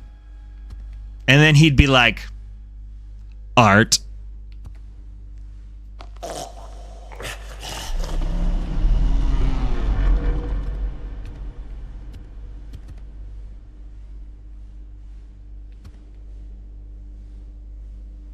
We can go back to talking about frogs if you want. I feel like that's, you know.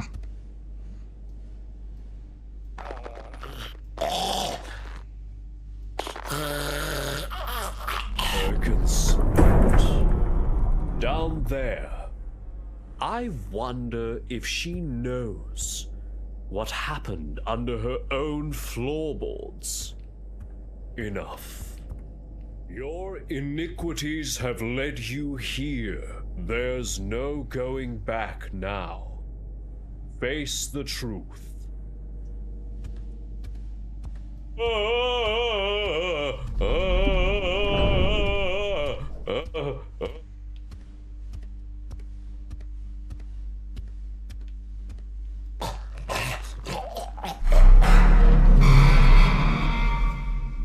Oh, someone asked me this question. I'm going to ask to you, to all y'all out there. Thoth, Archie. Would you rather be a turtle or a frog?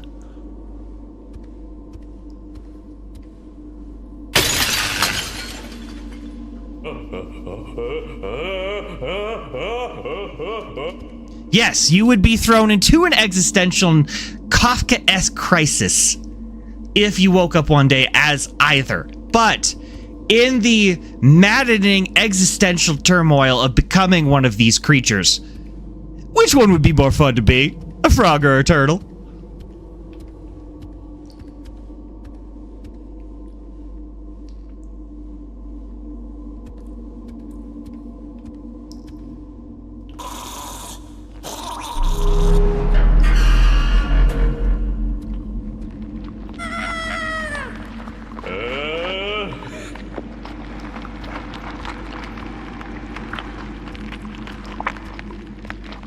I said turtle.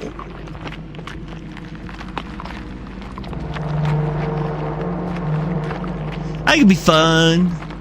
Just chilling. You live inside your own house. You just kind of like, whoop. Just go whoop. See, everyone out in the conversation said frog. They were all like, I'd love to be a frog. Just chilling on a lily pad. Eating bugs.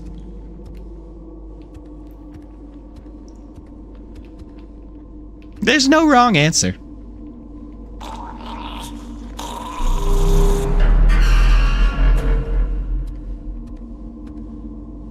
And I'll be honest, I'll be fair.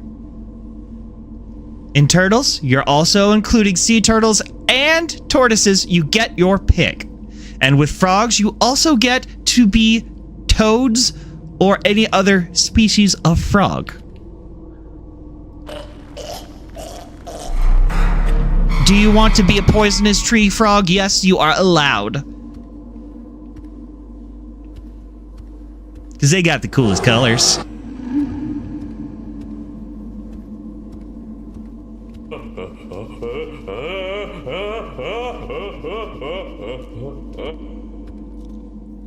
I think I had a bunch of like toy rain frogs with all the day glow colors. That was pretty sweet.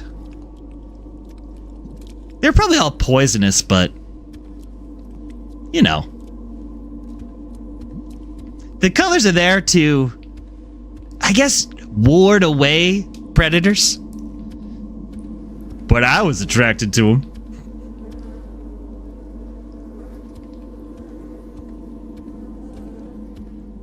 And some turtles, or tortoises, I'm not really sure.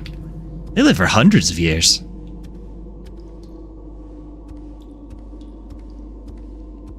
Some say our Earth sits on the back of 4 elephants. And those elephants are on top of a turtle. A big turtle. Our entire world held up by turtles. And you know what's under that turtle? Yet another turtle. And you know what's under that turtle? Another turtle. And you know what's under that turtle? Nothing. It stops there. Some people say it's turtles all the way down. I say no. It's about 4 or 5 turtles down. Ouroboros, Ouroboros, Ouroboros. I don't know which one's the right pronunciation.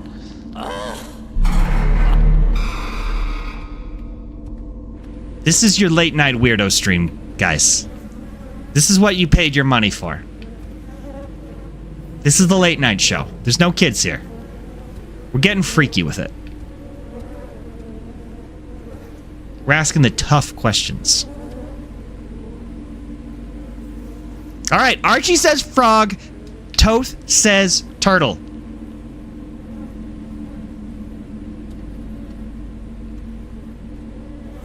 And next Sunday, they enter the ring. 2 people enter, 1 leave.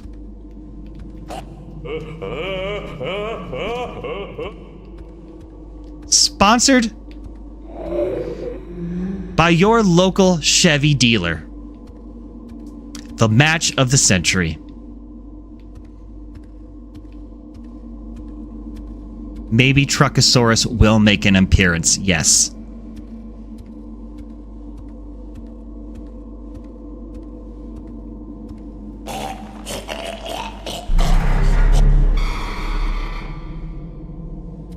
As a kid, I was never into monster trucks. But I had friends who actually went to monster truck shows. And apparently Truckosaurus was a real thing. Apparently a giant dinosaur car homunculus that ate other cars. I don't know. It was a lot more popular a long time ago. Actually, that's a good point. I don't really see a lot of advertisements for monster truck shows anymore. Either they stopped happening or they just have never advertised on Reddit and Instagram.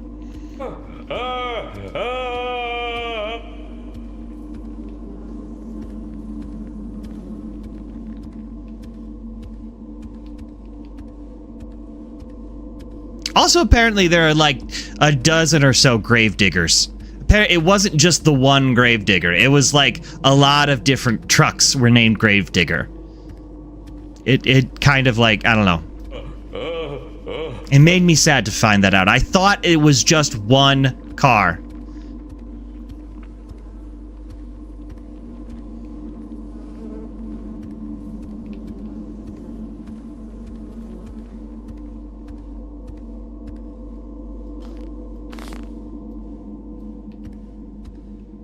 Well, obviously, I gotta go here. Bigfoot was the other car that I was aware of. Oh. Wait, that's gonna...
Pathetic. Ah!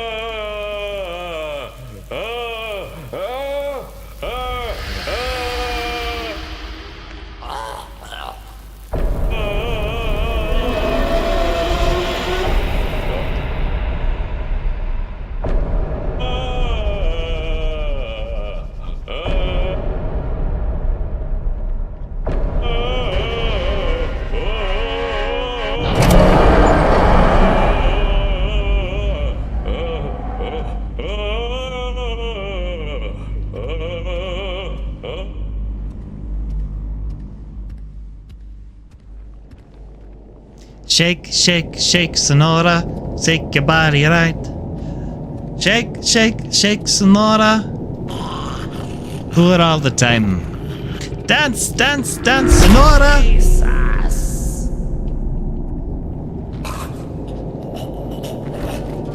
Oh.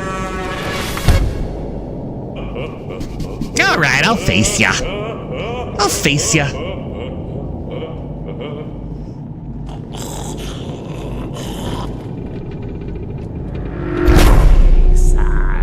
Okay. What am I supposed to do here?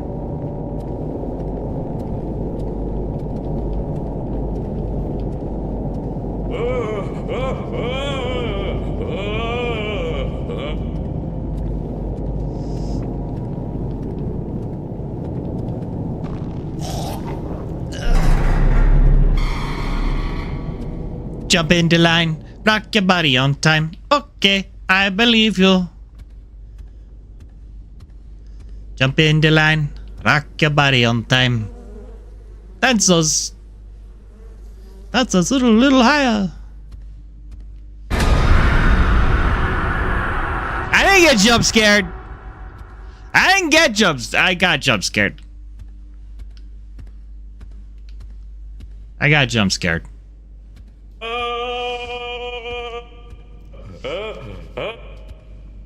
I am not gonna do well when I play Five Nights at Freddy's this season. I'm calling it right now. I'm gonna play Five Nights at Freddy's at some point in October. The game's for 8-year-olds, and I am a coward.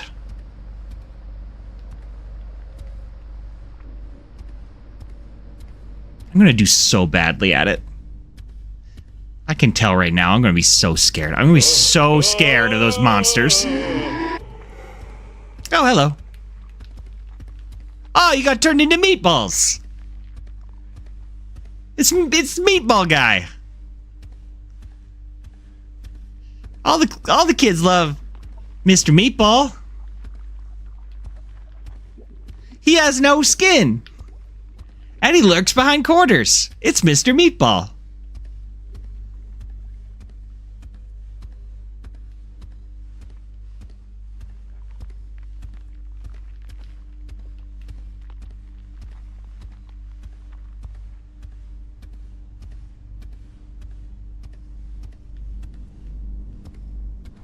I remember going to sleep the night before my birthday and hoping that Mr. Meatball would come.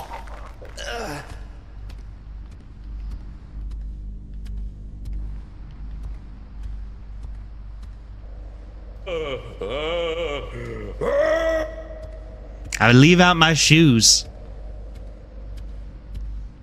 And he would fill them with already deshelled garlic cloves. And I'd wake up in the morning and I'd be so happy because I knew Mr. Meatball came and he gave us the gift of not having to shell our own garlic.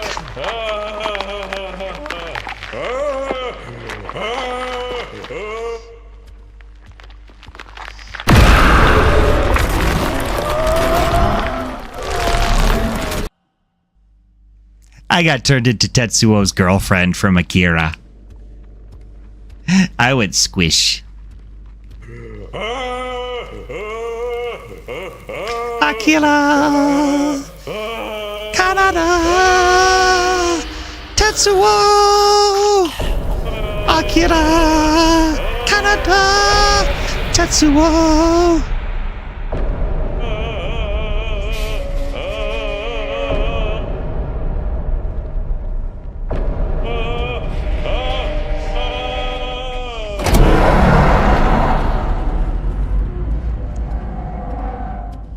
When I was in LA at the new Academy Museum that they have there, it's a new museum that was put together by the people who run the Oscars, and they got some pretty slick ass stuff over there. Don't jump scare me! Don't jump scare me! I didn't get jump scared.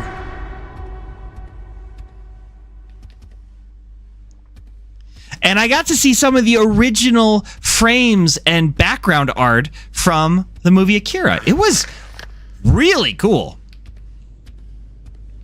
I got such a soft spot for animation. I was at I went to the Manhattan Short Film Festival yesterday. And there was some dope-ass stuff there. I really enjoyed seeing it. Yeah, there's this animated piece, this animated comedy piece about a woman talking to her own ovaries. That was actually really fun and really well done. And everyone gets to vote, like, which one's the best. And, yeah, I really loved that one. I have such a soft spot for animation.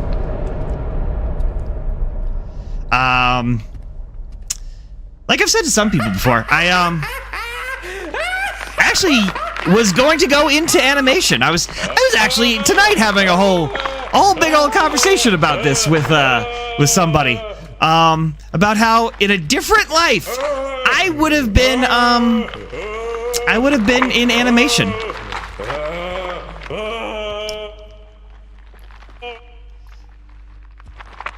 But I still have a love for it. Especially like weird little like indie short film animation, like stuff that's like that just gets to be freaky. I love it. I love the weirdo animation. God. Oh, who was I talking to about that? Oh yeah, I went to one thing I remember, one of the coolest things I saw was I was at when I was in college, I went to the Ottawa International Animation Film Festival, and that's actually where I saw. To be honest, that's actually where I saw my first Miyazaki films. That's where I saw Kiki's Delivery Service for the first time, and I think to this day I still call that my favorite Studio Ghibli film. There's a lot of good ones like Porco Rosso and just so many others. Also at that festival, they had it was short animated films created during the Soviet Union. Because it was one of those things where apparently, like, the state obviously would fund and control arts, but for whatever reason, the Soviet Union dumped a ton of cash into animation for whatever reason. And honestly, they made some cool stuff. Like, it's all weird and clearly made from people who don't have quite the manpower or resources as Walt Disney, but clearly had some kind of, like, freak-ass artistic ideas. It's kind of that famous, they showed, like, the Eastern European Itchy and Scratchy on The Simpsons. Like, what is it, like proletariat and worker or something? And he goes like, what the hell was that? It was very similar to that. Except I loved it.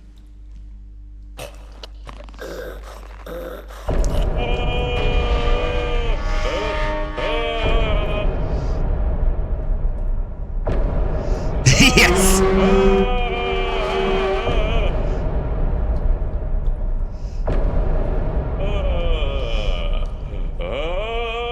Worker and Parasite! Thank you, that's what it was. I knew that was like close. Worker and Parasite, yes. Yes, that is basically what it was. It was a collection of films like that.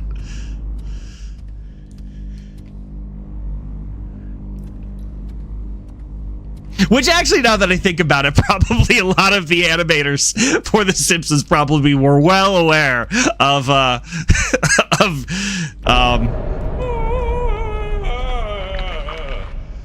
oh, sorry, I gotta go through this cloaca here.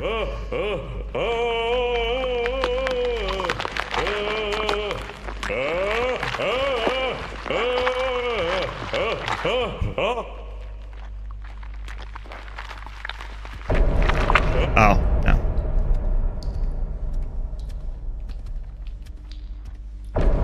I think this is the direction I was supposed to go back to, because I think I was just supposed to turn on that generator?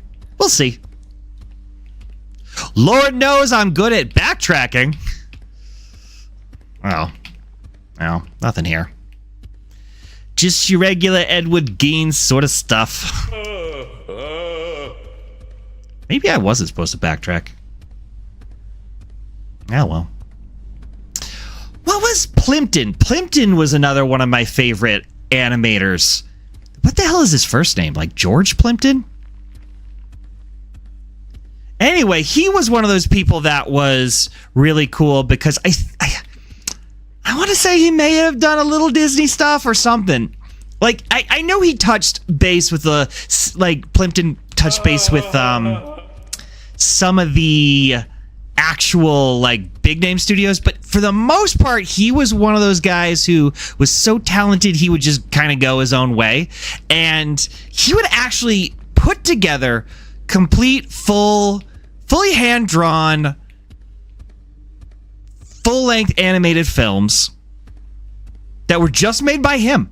That literally, it was just one dude just drawing every single frame.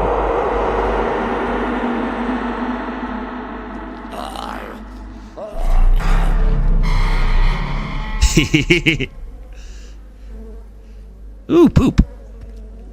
Wait, does it flush? Clearly it does not flush. Wait. Poopy?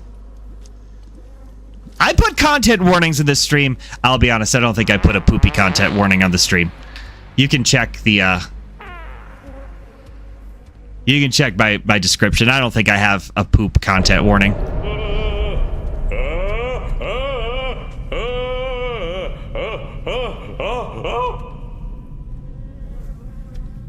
Because to be honest, when I put together the content warnings, obviously I haven't played the game yet. So I have to, like, do research and rely on other folks to give me the content warnings that I put onto my stream. So if other people aren't warning me, I unfortunately cannot warn you. So if you have a poopy thing that you do not like, I'm very sorry if you just saw poopy. I kind of do have a poop thing. I kind of don't really like seeing it too much. I can do a lot of grossness, but poopy stuff I don't necessarily like. Which is also why I haven't played. I got another friend. He doesn't really stream very much anymore, but I got another very close friend of me and Toth, who I won't out him or dox him, but I'll just say he's the friend who skates a lot, and I think you'll know who I'm talking about, Toth. But he plays what is it? The Binding of Isaac? Like he's like expert level at that game. Bill Plimpton, thank you, Bill Plimpton. To be honest, I don't know if he is as problematic as like John K or something is, like Ren and Stimpy guy. So if he's got some weird stuff in his thing, I will say it's been a while since I fanned over him. So hopefully he's not a weird creep or anything, but I like Bill Plimpton. Anyway, long story short, I can't play Binding of Isaac because there's like, I don't know, it's got too much poopy stuff.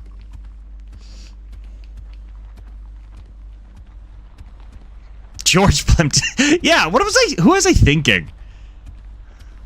I was thinking of the guy that Tammy Wynette wrote Stand By Your Man. George Thurgood? George... Who? Oh, God, my brain is fried. This was supposed to be an hour-long late-night weirdo stream where I was like, I'm just going to do some freaky little late-night stuff. Just pop in, pop out. I'm going to say weird stuff. I'm going to shake a rat. And then I'm going to leave, and people are going to be like, oh, what was that all about?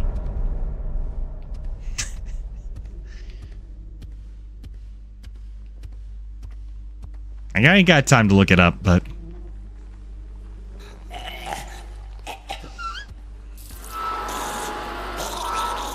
Stand by your man.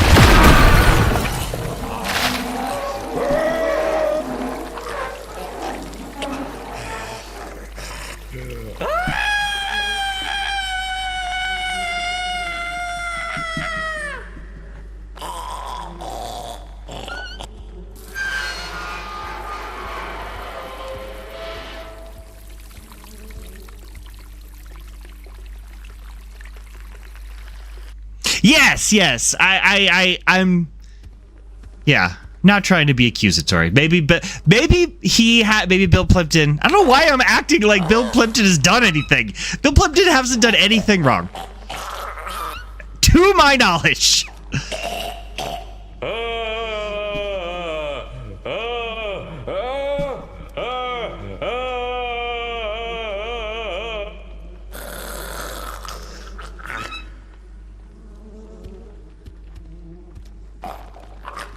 Put this up, right? Oh, that was also the time when I was really into Don Hertzfeldt, too. I never actually saw Don Hertzfeldt's full-length movie. And I heard it was actually supposed to be, like, fantastic. Oh, man.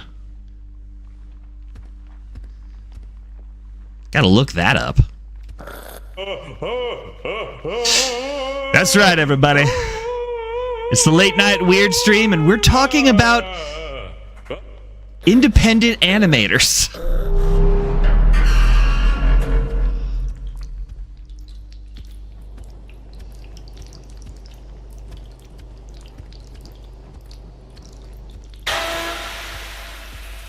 What a waste of flesh.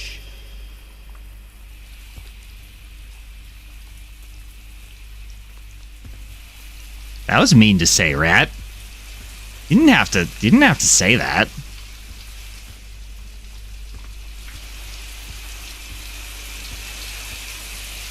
Ooh. Oh, someone was telling me they are making a Hellraiser video game. I am a little bit piqued. My interest is piqued. I don't even know what that would even be. Just you panically solving the puzzle box while someone tries to cut your flesh off? Was there something else I was supposed to frickin' do in there?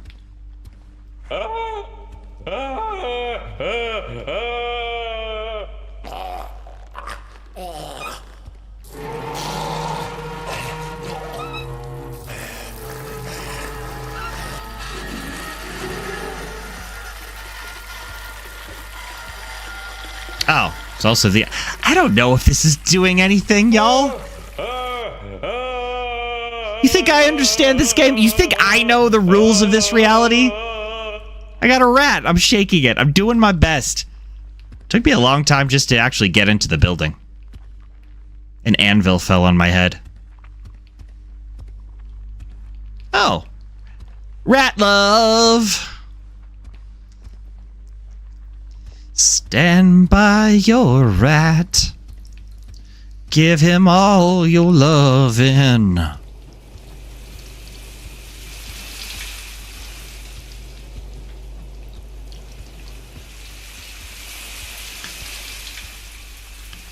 Is this going to be another one of those things where there's just like a little piece of paper that I just don't see? And then I just wander back and forth. Oh, look, it's a face! It's not even pareidolia. It's an actual face. Pareidolia. That's another word I've only ever seen written down. But I was acting real confident that I knew how to say pareidolia.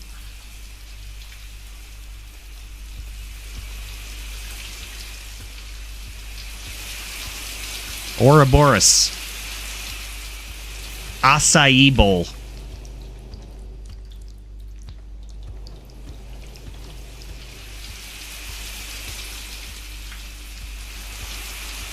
Acai has almost as many syllables as letters. So forgive me for spending years calling it an acai bowl.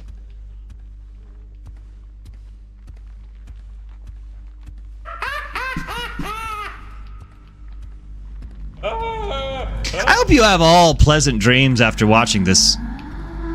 Oh, hey! It's the lady! It's that lady from the picture. What from upstairs? She's singing a spooky song.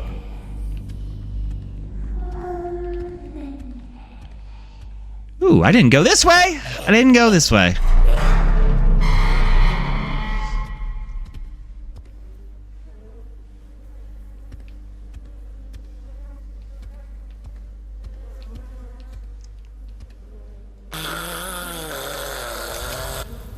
No.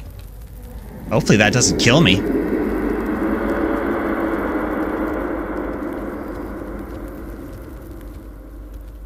Whatever doesn't kill me makes me stronger. So every second I'm alive, I'm getting stronger and stronger. Everything I interact with that doesn't immediately murder me makes me stronger.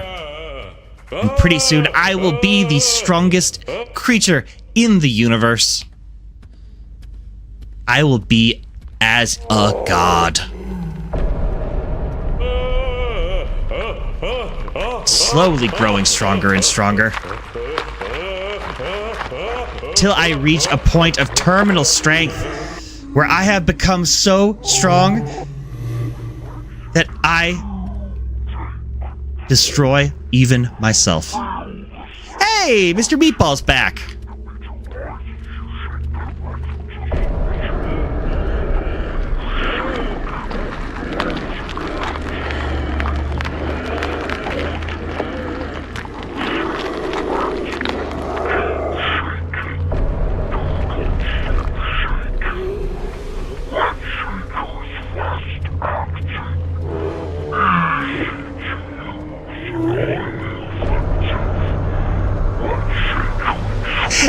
Hey, do you guys think this is a little weird? I mean, what are we doing here, guys? I got a rat.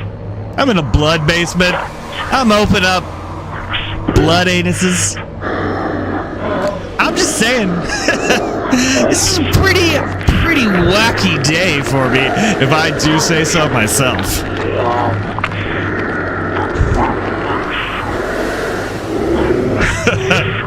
They'll love hearing about this at the office.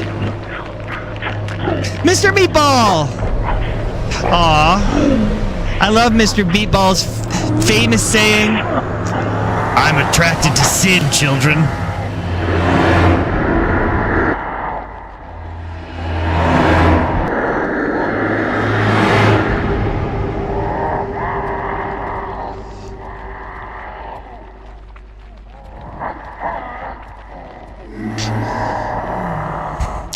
Confused about like what you're supposed to do and where you're supposed to go really kind of kills the spooky dooky atmosphere sometimes. Like sometimes you just want to look around at like all the creepiness and be like, hold on. I know we're all undead flesh hell beings from beyond the, beyond the veil, but where the F am I supposed to be going?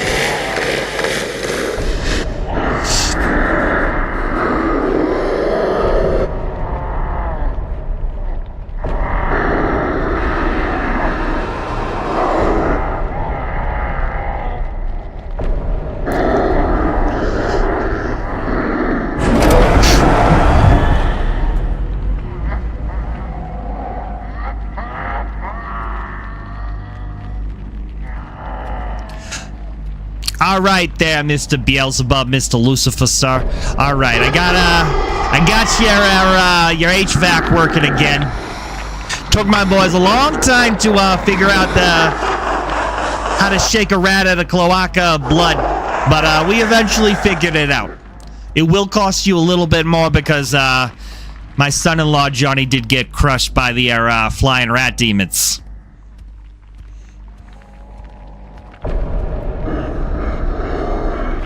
That said, you should have all your AC needs totally met. And we threw in complimentary filter cleaning. Mr. Satan, sir. If you wouldn't mind, please 5 stars on Yelp. I got a family to feed.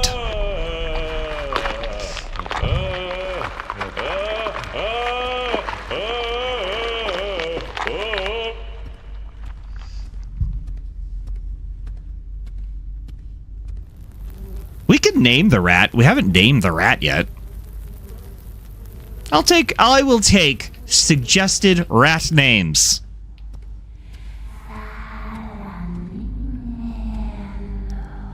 Shalanine. No, love that song. Love it.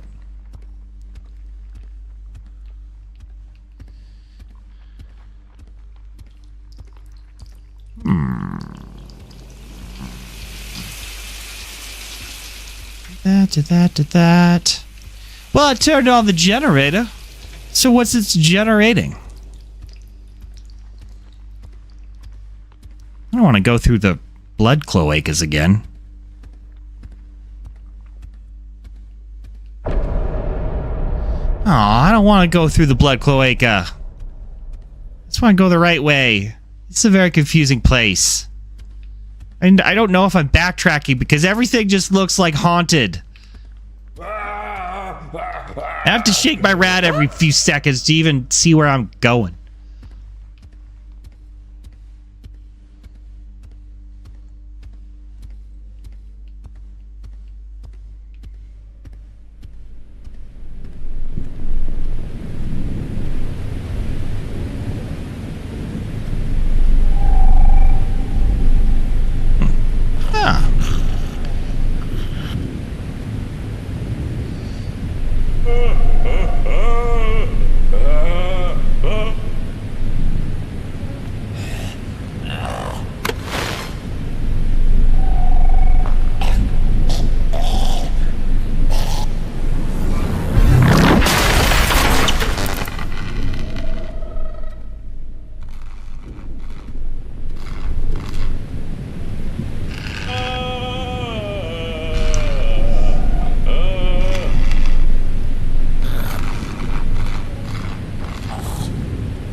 Hey, you guys remember when the rat said that I had a bad ratitude? That was funny.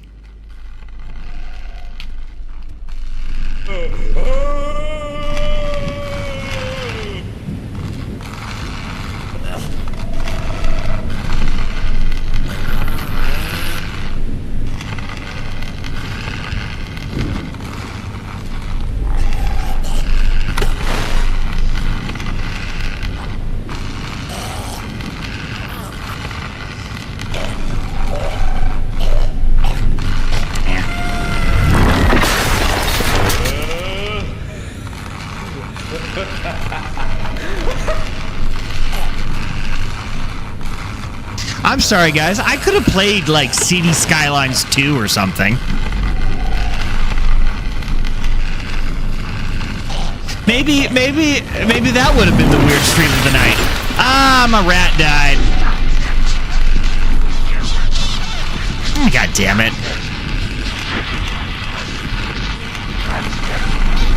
Now I'm out of rat powder. Now I'm being eaten by flying rats. This isn't how I wanted today to go at all. This is just not what I was looking forward to when I woke up this morning.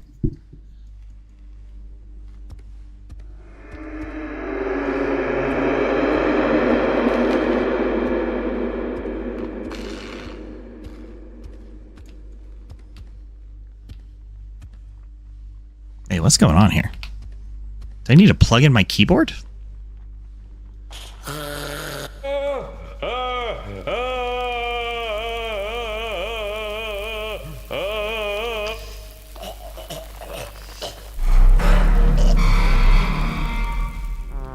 Ah!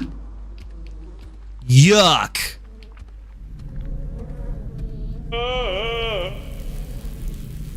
Ooh, spooky skeleton face.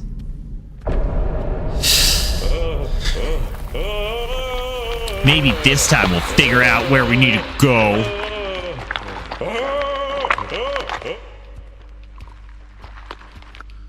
Maybe it'll be obvious now.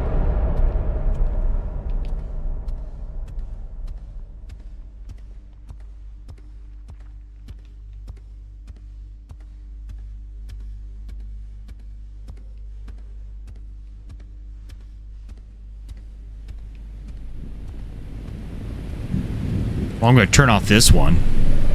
This one doesn't blow up on me.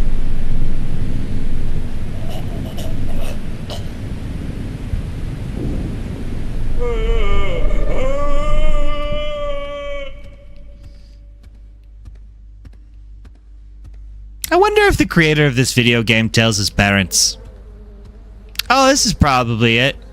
Oh, yeah, this is it right here. This is where I was supposed to go.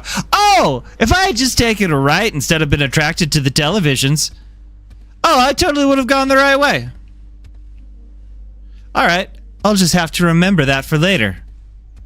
I'll use memory. I'm remembering to do this. Don't laugh at me, Rat. Don't laugh at me. We're friends.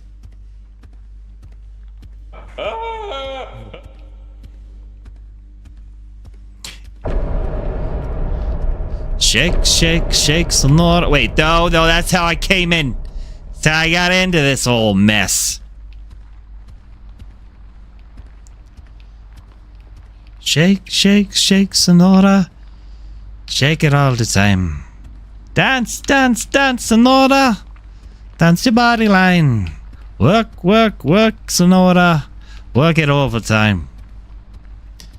My girl's name is Sonora. I tell you, friends, I adore her. Well, when she dances, oh brother, she's a hurricane in all kinds of weather. Jump in the line, lock your body on time. Okay, I believe you. Jump in the line, rock your body on time. Dance your body a little higher.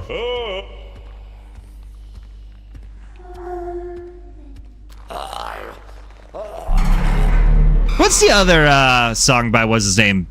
Harry Belafonte. Like the other famous one.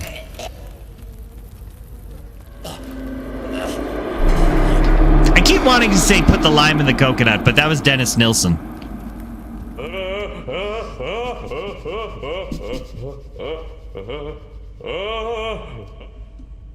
You put the lime in the coconut, you put them both together.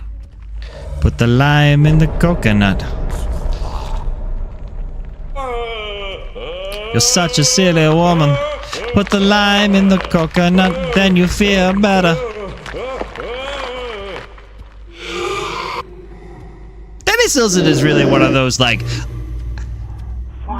underrated people.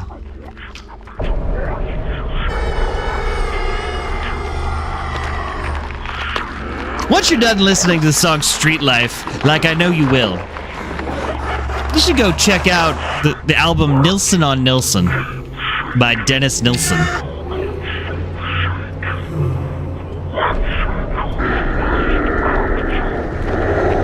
And you should definitely check out Jump in the Fire. That is a badass song.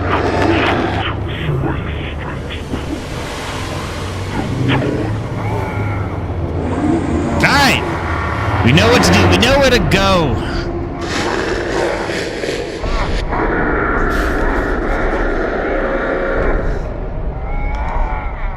Thank you for joining me on this stream. Thank you for going on this weird little journey with me.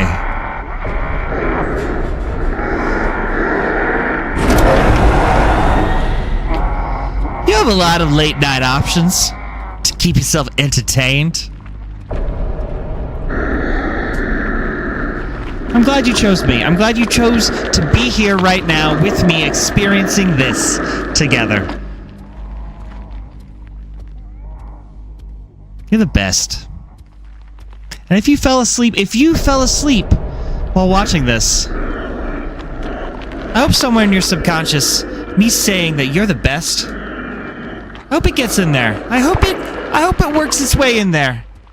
Maybe you're having a stress dream because your brain's trying to work out some stuff, some old junk, some old garbage. And it's just got to work through. But I hope somewhere in your dream,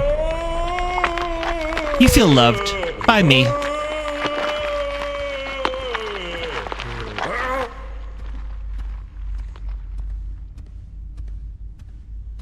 Put the lime in the coconut and then you feel better.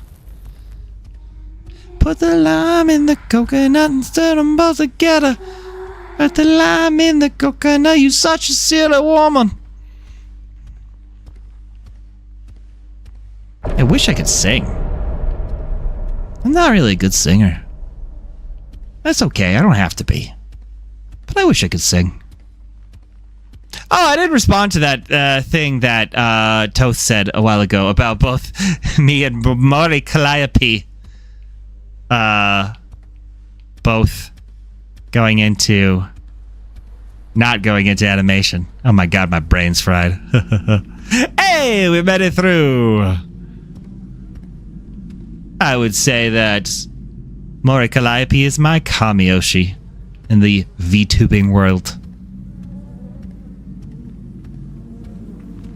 If I ever got to the point of VTubing and someone said, hey Simon, you're my Oshi, I'd be like, aw, sweet, that's very nice. But keep your distance, I don't talk to fans. Give me money. No, I wouldn't be like that. I'd be nice. I'd be very nice.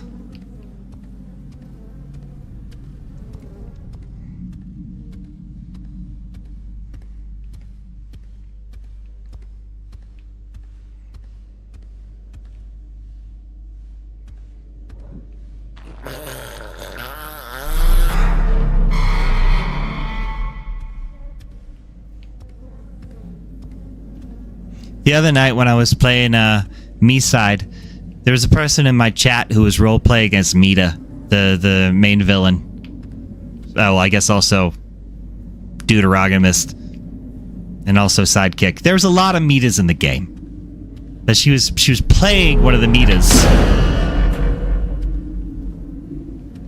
I will admit, it actually freaked me out just a tiny bit. She was like, "I'm in your house. You forgot to close your door." And I definitely had a moment where I was like, wait, what if I did actually forget to close my door? They would actually be kind of messed up.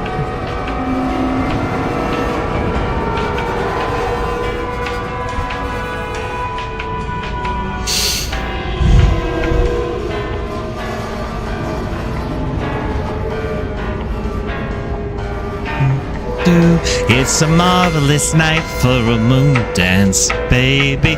Heart's gonna tears in your eyes. Hey, speaking of John K.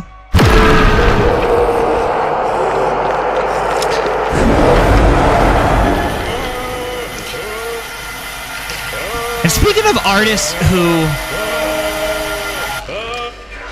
are kind of assholes, speaking of like Pablo Picasso. Oh, we've talked about a lot of talented, great artists who are total and complete a-holes. Van Morrison. Man, I love Van Morrison. And that dude really sounds like a chode. Every time I, like, let me put it this way. I think when I think of Van Morrison, I think of Eric Clapton. I think of talented chode.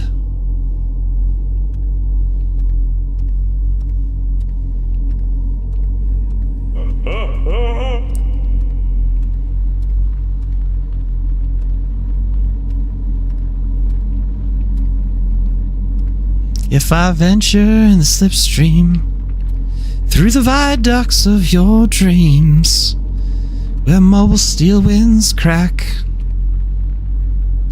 and the rose stops. Into the Mystic is just a freaking good song. I don't care what a D-bag Van Morrison is. Such a good song. The whole album, Astral Weeks. Oh my god, Astral Weeks is such a good album. Ugh.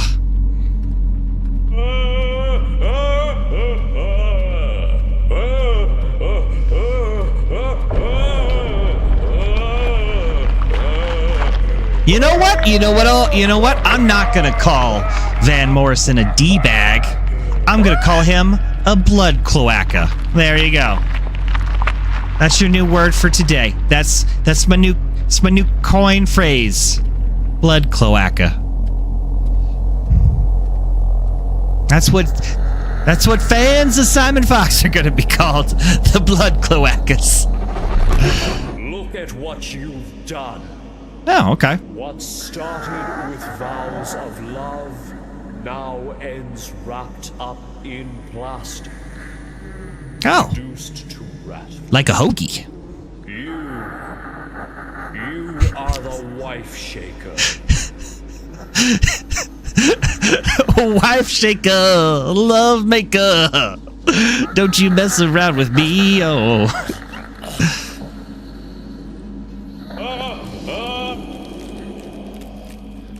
Hey, baby, how's it been?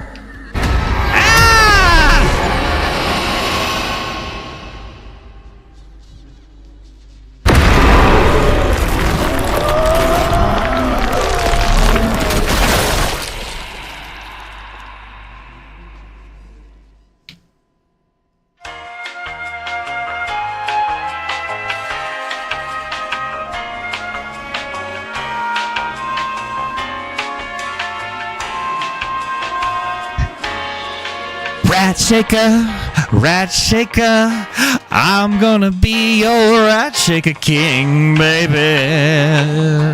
Why don't we swing? Let's not fight, just for tonight. Let's make love. You and me will sail the sea, following the stars above.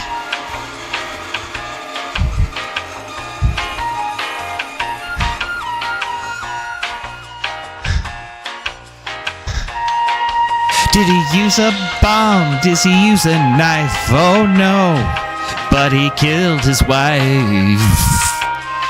Oh, that Ratshaker. Oh, stand by your man into the mystic. The street life. You and me, we talked about animation, and here in the credits we're looking at localization. All my assets are internal, and this character's fate is infernal, straight to hell. You know it well.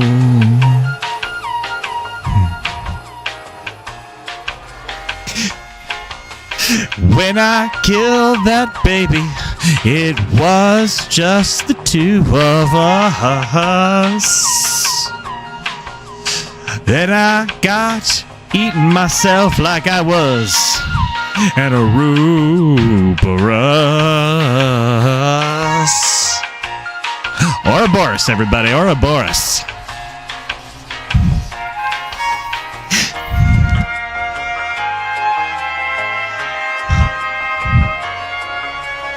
This was rated TVMA, not for children or younger teens.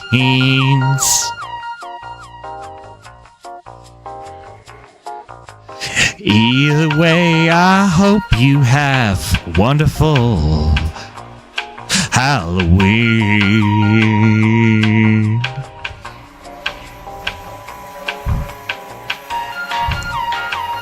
Oh, yeah! One time, two times. Feel the beat. Let it ride.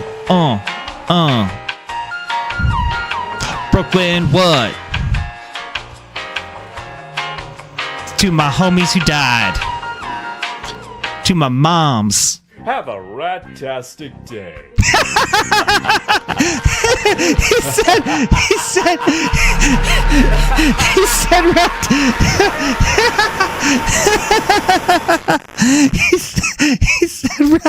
rat-tastic. Before he said ratitude, and now he said, oh God, he said rat-tastic. Oh God, I can't breathe. Oh God, hold on, I gotta do this. I gotta go do this. I gotta, 1 sec, I'll be right back. Just 1 sec, hold on. I just gotta do this. I gotta do this. Oh God. Oh.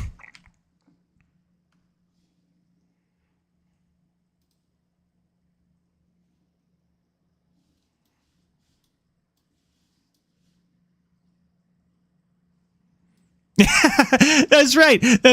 And you know what he said? He said, He said you have a bad ratitude. Yeah, isn't that just the funniest thing you heard? Yeah, I'll tell you. Oh, he said this funny. Oh, sorry. I'll tell you later. I'll tell you the other funny thing later. Oh my God. Oh. What was I doing again? Oh, yeah. Thanks for coming, everybody. I'm playing Peak tomorrow. Yeah. 6 p.m. Playing Peak with a bunch of other fun people. It won't be like this. It'll be different than this. So if you liked this, hopefully you like